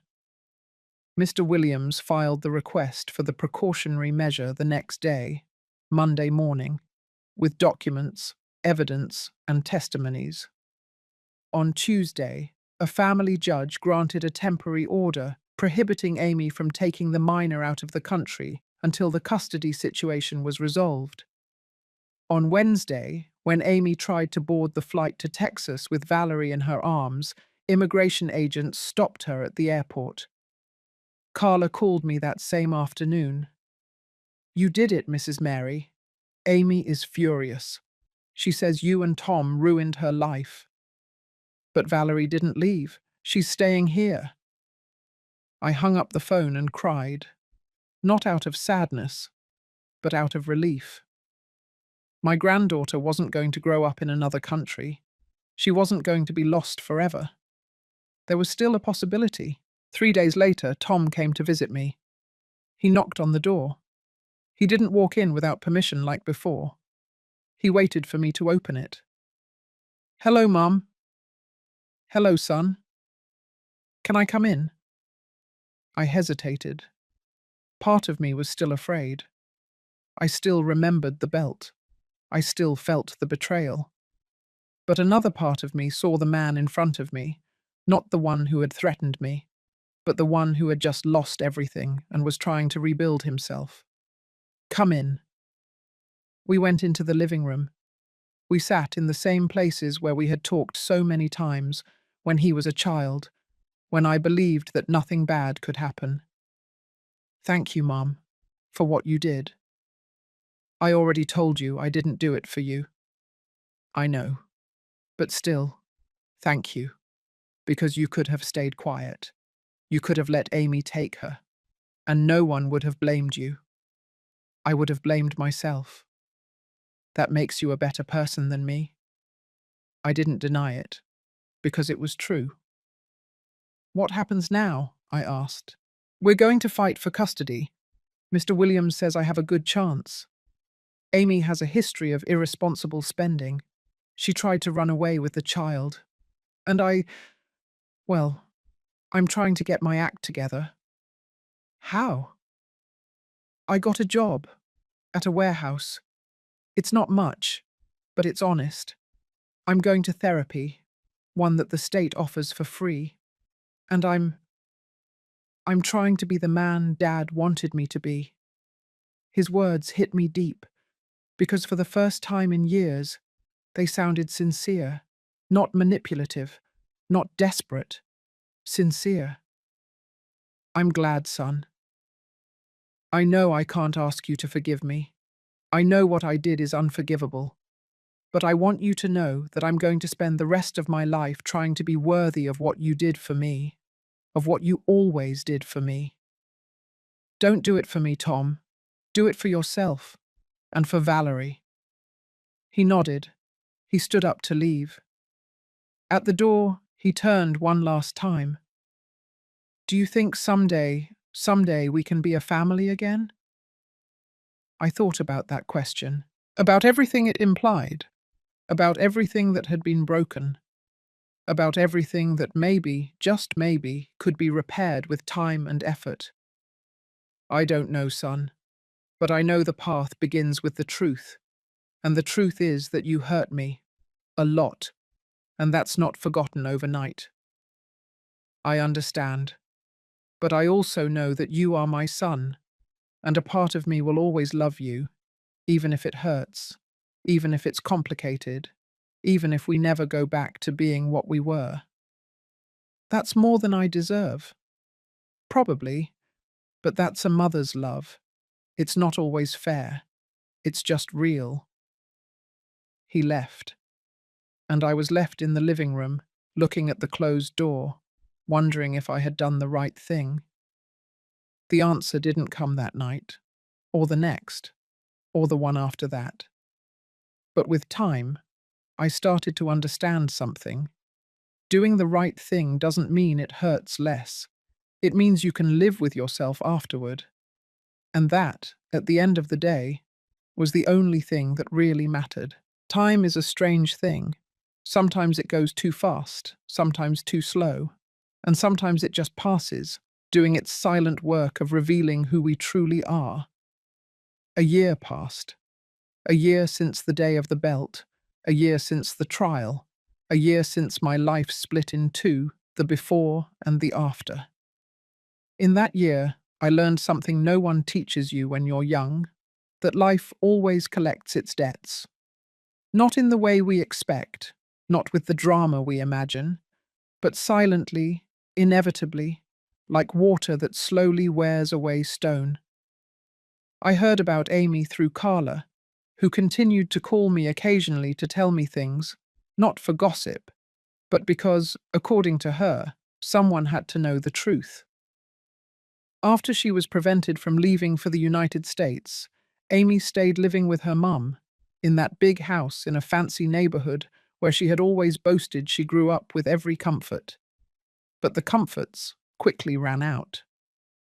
Amy's mum, Mrs. Patricia, turned out to be very different from what Amy had told everyone. She wasn't the rich, generous woman Amy painted. She was a bitter, controlling woman who threw every dollar she spent in her face, every plate of food she ate, every bit of space she occupied in the house. My aunt keeps her on a short leash, Carla told me in one of our calls.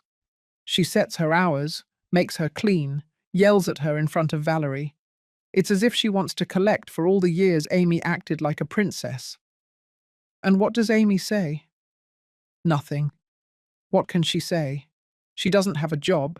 She doesn't have money. She has nowhere to go. She's trapped. The same word Amy used to describe how she felt about me when she was pretending to be nice. Now she was the one who was trapped. Life has a way of returning things. One Saturday afternoon, 6 months after all the airport scandal, I ran into Amy at the grocery store. I didn't recognize her at first. She was in the discount aisle, comparing prices of generic detergents, with Valerie in a well-used stroller. Her hair was pulled back in a messy ponytail, no makeup, wearing an old sweatshirt and worn-out jeans. She no longer had long, painted nails. They were short, unpainted, with damaged cuticles. She looked tired, old, even though she was only 30 years old. When our eyes met, I saw something in her eyes. Not hatred, not rage, something worse. Shame. She quickly looked away, grabbed the cheapest detergent without even looking at it, and pushed the cart in the opposite direction. But Valerie saw me, and even though she didn't know who I was, she reached out her little hands toward me. "Hi," she said, with that baby voice that breaks your heart. Amy stopped, frozen. I approached slowly, without threatening, without judging. "Hello, Valerie," I whispered. "Hello, my love." The baby smiled. She had 2 new teeth, Robert's eyes, Tom's hair. "She's very beautiful," I told Amy. She didn't respond. She just looked at the floor. "How are you, Amy?" For a moment I thought she wouldn't answer, that she would just leave without saying anything.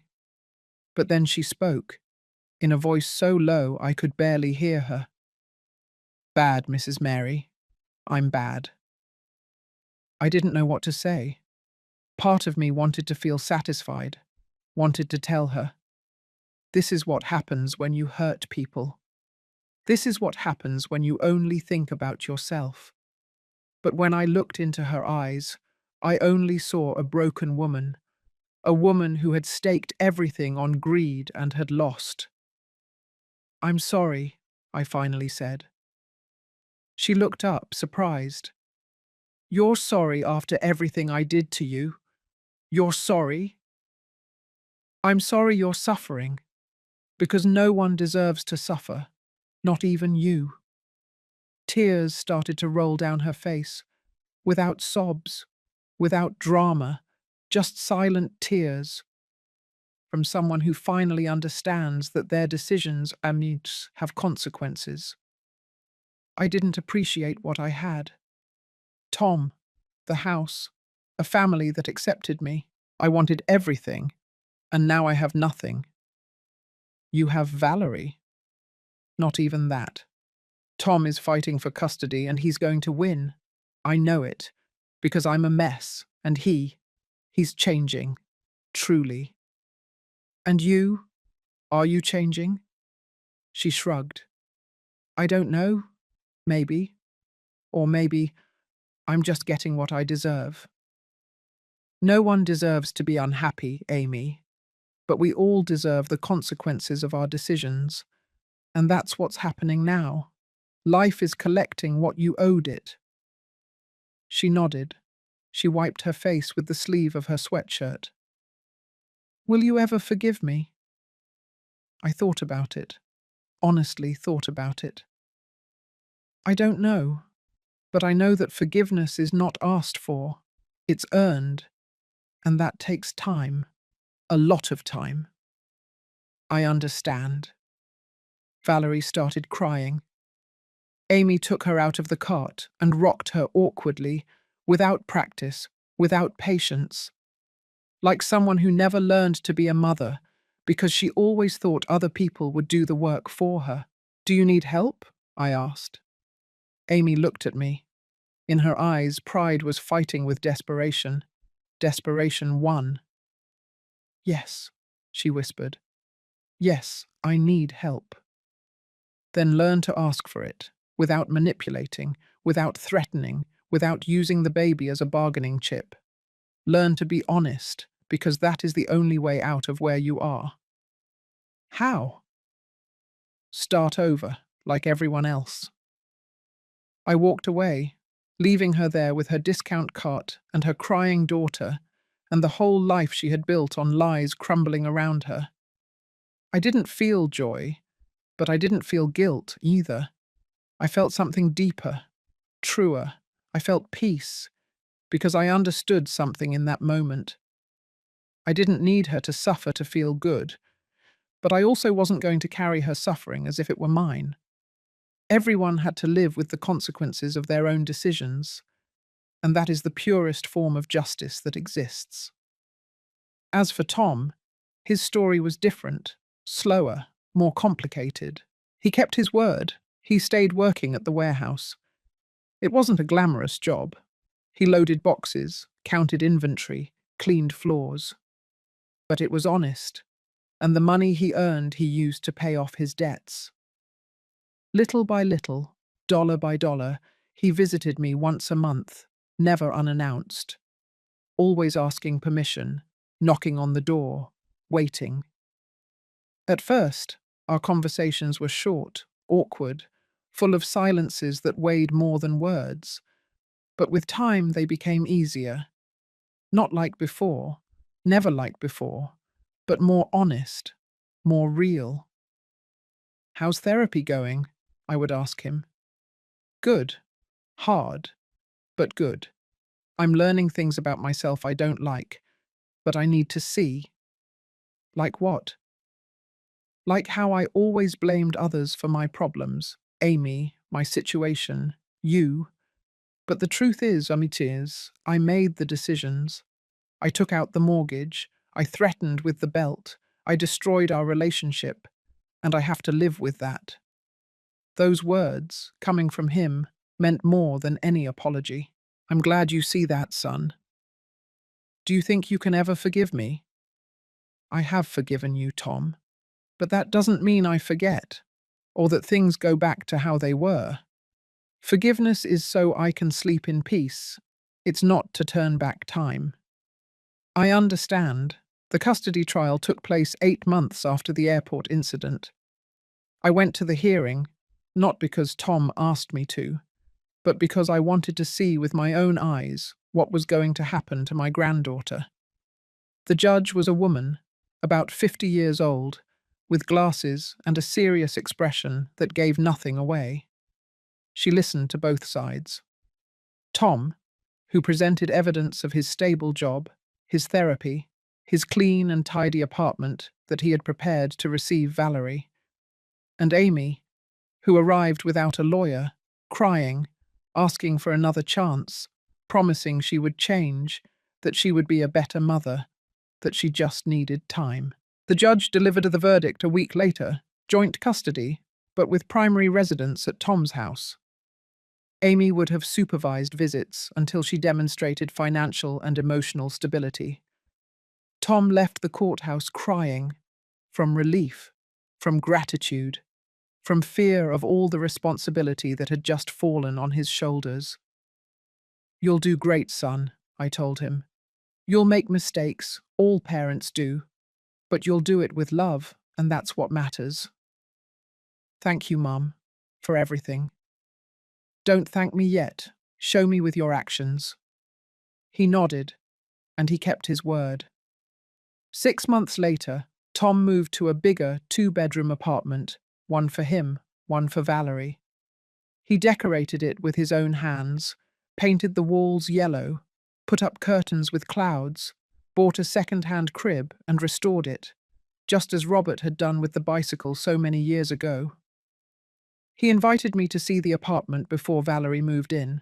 It was humble, simple, but it was full of something I hadn't seen in a long time: love. "What do you think, Mum?" "I think your father would be proud." Those words broke him. He collapsed onto the second-hand sofa he had bought and cried like he hadn't cried since he was a child. "I miss him so much, Mum. Every day. And every day I wish I could tell him I'm sorry, that he was right, that I should have listened to him." I sat down next to him. I put my hand on his. "He knows, my son. Wherever he is, he knows." "You think so?" "I'm sure of it." As for Amy, Life continued to collect its debts.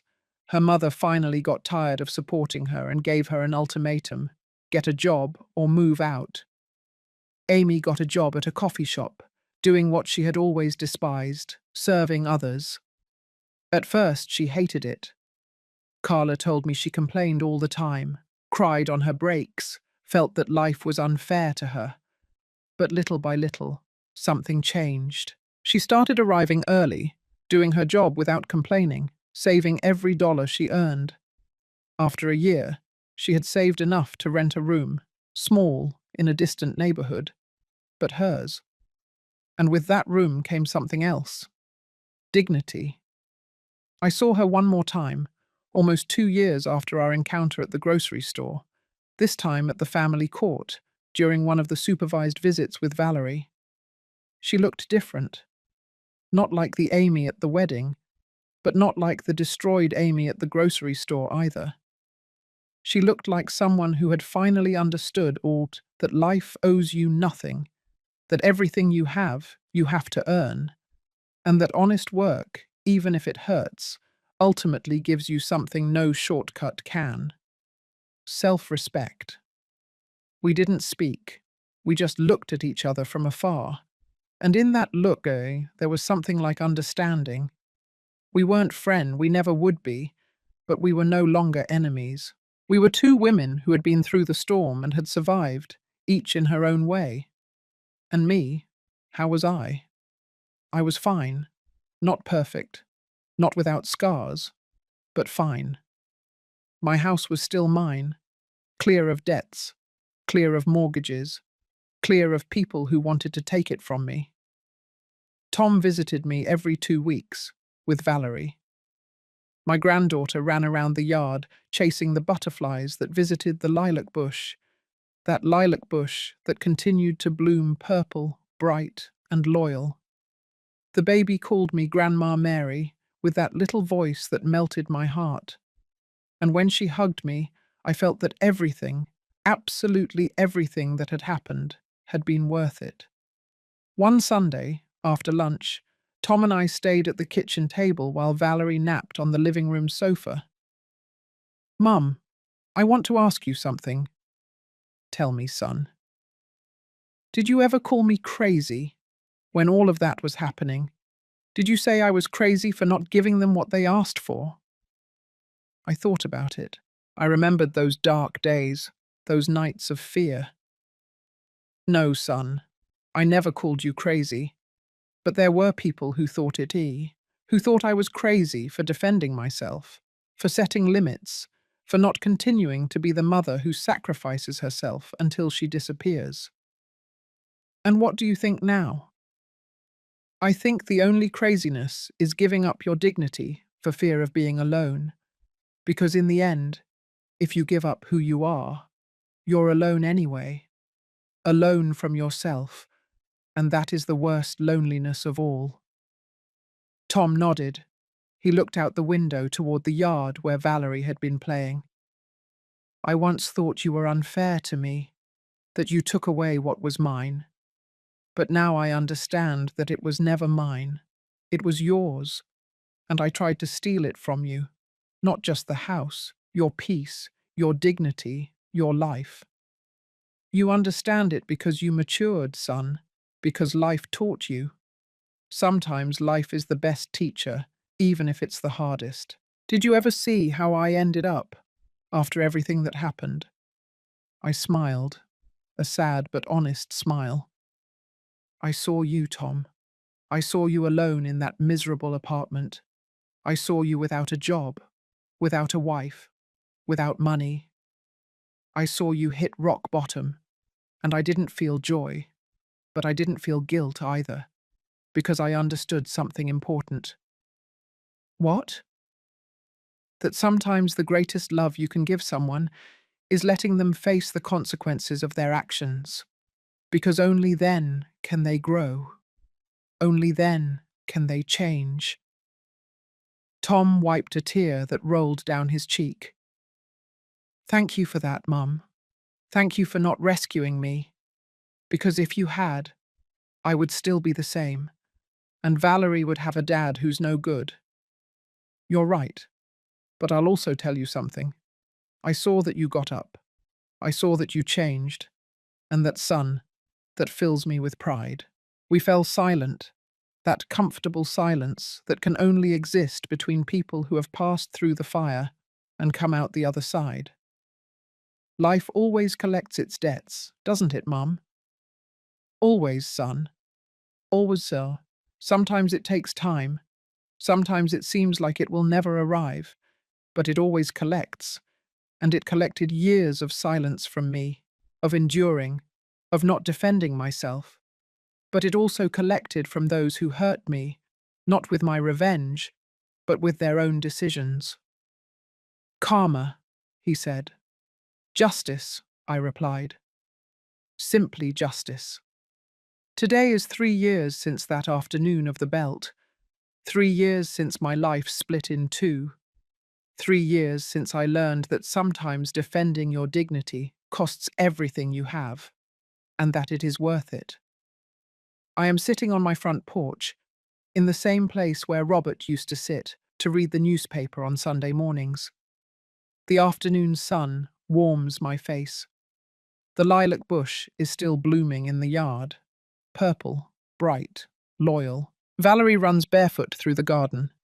She's 4 years old now, her long hair tied up in 2 pigtails, Robert's eyes, Tom's laugh when he was a child. Grandma Mary, look, a butterfly. How beautiful, my love. What colour is it? Yellow, like the sun.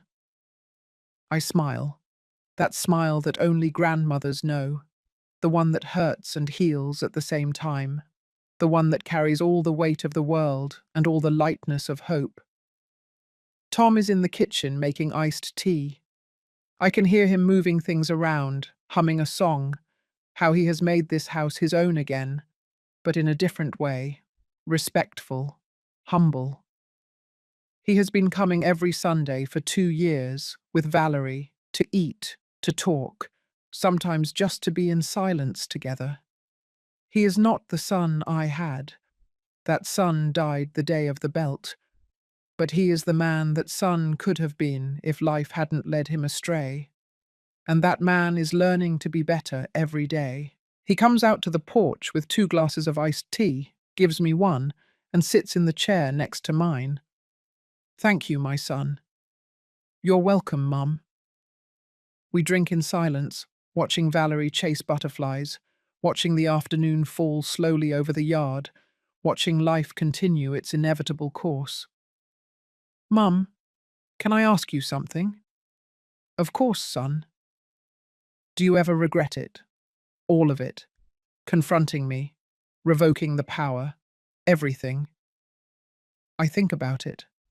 Honestly think about it, because that question deserves a true answer. I regret many things, Tom.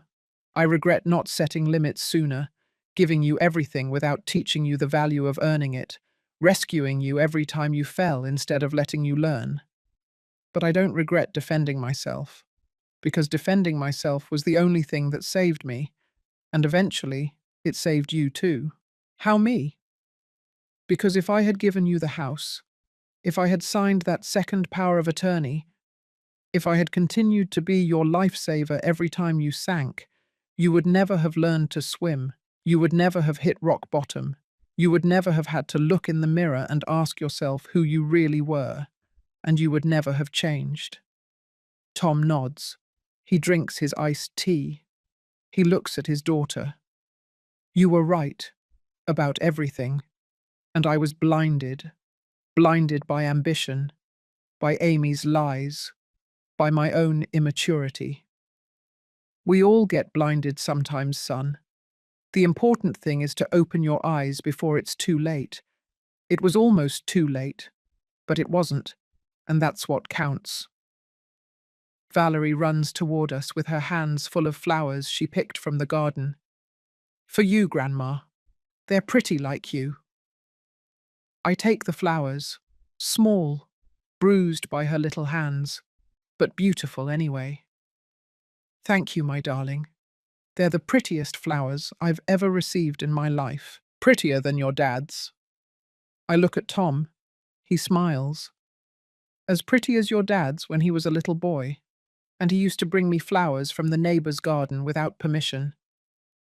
Valerie laughs, that crystal clear laugh only children have, and runs back to the garden. Did you tell her that story? Tom asks. Of course. Kids need to know that their parents were kids too. They made mistakes too. They learned Orbjörn too. Are you ever going to tell her what happened between us? I think about it. When she's older, when she can understand, when she needs to know that families aren't perfect, that people make mistakes, but that they can also change, and that true love isn't the kind that never breaks. It's the kind that breaks and still finds a way to keep existing, different, but real. Tom wipes a tear. I love you, Mum, and I'm so sorry I hurt you. I know, son. I know. That night, after Tom and Valerie leave, I stay alone in the house, like every night, as I have been for 3 years. But I no longer feel lonely, because I understood something fundamental. Being alone and feeling lonely are completely different things. I am alone because I chose to set limits, because I chose my dignity over the comfort of pretending everything was fine, because I chose to face the storm instead of hiding from it. But I don't feel lonely, because I have my house, my peace, my integrity, my granddaughter who visits me, my son who is learning, my life that is finally mine, and that at the end of the day is all a person needs. I receive an unexpected call on a Tuesday afternoon. It's Amy. We haven't spoken directly in almost 2 years. I've only seen her from afar during Valerie's exchanges at the courthouse. Mrs. Mary, can I talk to you? Of course, Amy. Tell me. Silence, nervous breathing. I wanted to thank you. Thank me? For what? For not letting me get away with it. For defending your house. For setting a limit for me when no one else would. Because if you hadn't, I would still be the same horrible person I was. And I would have never learned. I would have never changed. Her words surprise me, not for what they say, but for how genuine they sound. And have you changed, Amy? I'm trying. I'm still working at the coffee shop. I saved up for a pastry course. I want to open my own business someday. Something small, but mine. Earned with my own effort. I'm happy for you. And I'm going to therapy, just like Tom. I'm learning to be a better mum for Valerie. To not use money as a substitute for love. To be present. Not perfect, but present. That's what children need. Not perfection. Presence. Mrs. Mary, I know I'll never be able to make up for everything I did to you. I know we'll never be family in the traditional sense. But I want you to know that I respect you, and that if my daughter grows up to be even half as strong as you, I'll consider myself successful. I don't know what to say. The words get stuck in my throat. Thank you, Amy. That means a lot. Do you think someday we could, I don't know, get coffee, talk, not as enemies, but as 2 women who went through the same thing and survived? I think about it, and I surprise myself when I say, yes, I think we can, someday when we're ready. Thank you, Mrs. Mary, for everything, for being the mirror where I had to look at myself, even if I didn't like what I saw.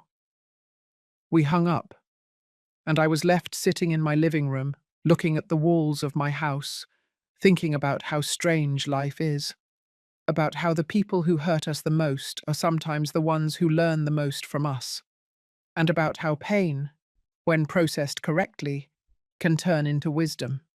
One Sunday, 3.5 years after everything, Carol and I are drinking coffee in her kitchen, as we have done for 40 years, as we will continue to do until one of us is no longer here. You know what I admire most about you, Mary, she says suddenly. What? That you never became bitter. After everything that happened, many women would have become hard, resentful, closed off. But you didn't.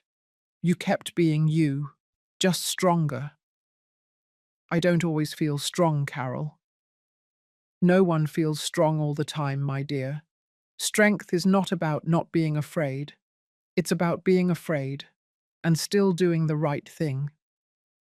And do you think I did the right thing? What do you think?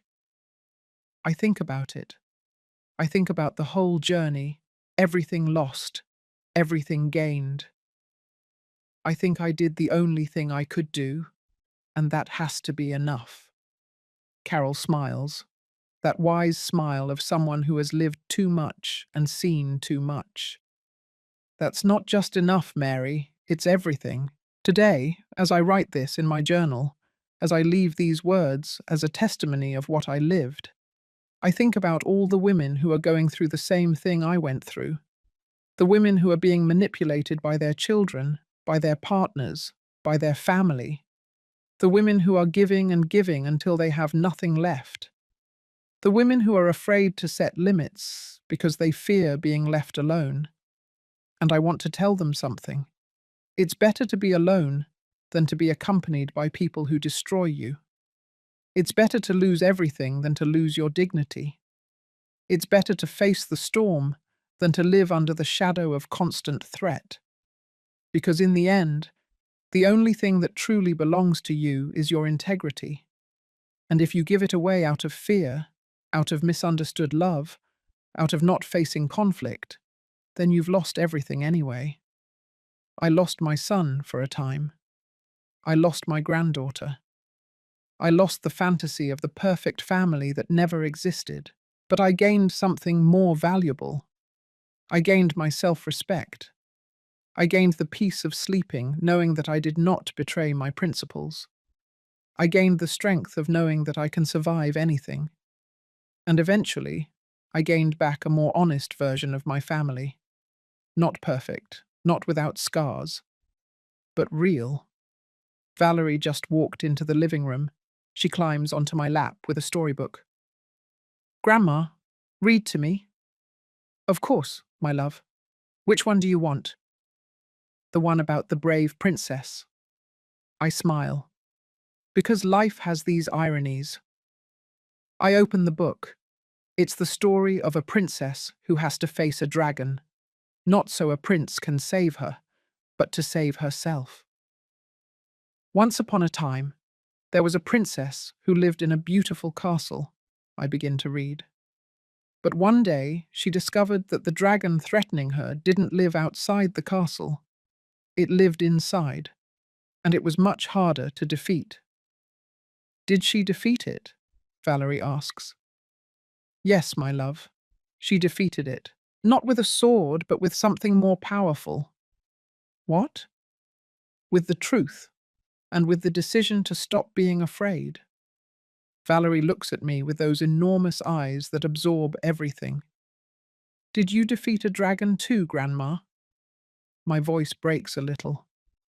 Yes, my darling, I defeated a dragon too. And how did you do it?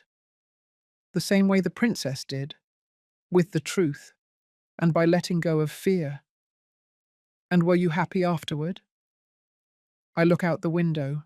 The sun is setting over the yard. The lilac bush is still blooming. Tom is in the kitchen preparing dinner. The house smells of chili and cornbread. I breathe. Yes, my love, I was happy. Not always, not perfectly, but I was happy because I was finally free. Valerie smiles and snuggles against my chest. I want to be brave like you too, Grandma. You already are, my darling, you already are. If my story helps just one woman open her eyes, it will have been worth it. If my pain serves for someone else to set limits before it's too late, it will have made sense. If my experience gives strength to another grandmother, another mother, another woman who is being manipulated by those she should love, then every tear I shed will have watered something good, because life always collects its debts. Always. Not with our revenge, but with its own consequences. And in the end, the only thing that remains is the truth. The truth of who we are, of what we did, of what we chose to defend. I chose to defend myself, and I don't regret it. Because in that terrible moment, when my son raised the belt, when my daughter-in-law laughed, when I thought I had lost everything, someone rang the doorbell. And that someone was life itself, reminding me that I wasn't alone, that I was never alone, that there is always a way out when you have the courage to look for it. Today, I live in my house, the house I paid for with 40 years of work, the house I was about to lose, the house I defended with everything I had. And every morning, when I wake up and see the sun coming through my window, I give thanks. Not because everything is perfect, but because it's mine, earned, defended, deserved. And that, in the end, is the only thing that matters. Thank you for listening to the end. If this story touched your heart, subscribe and hit the notification bell to hear more stories of women who transformed their pain into wisdom. Every day, one woman, one life lesson. Share this story with someone you love. Sometimes a story like this can change an entire day. God bless you, and until next time.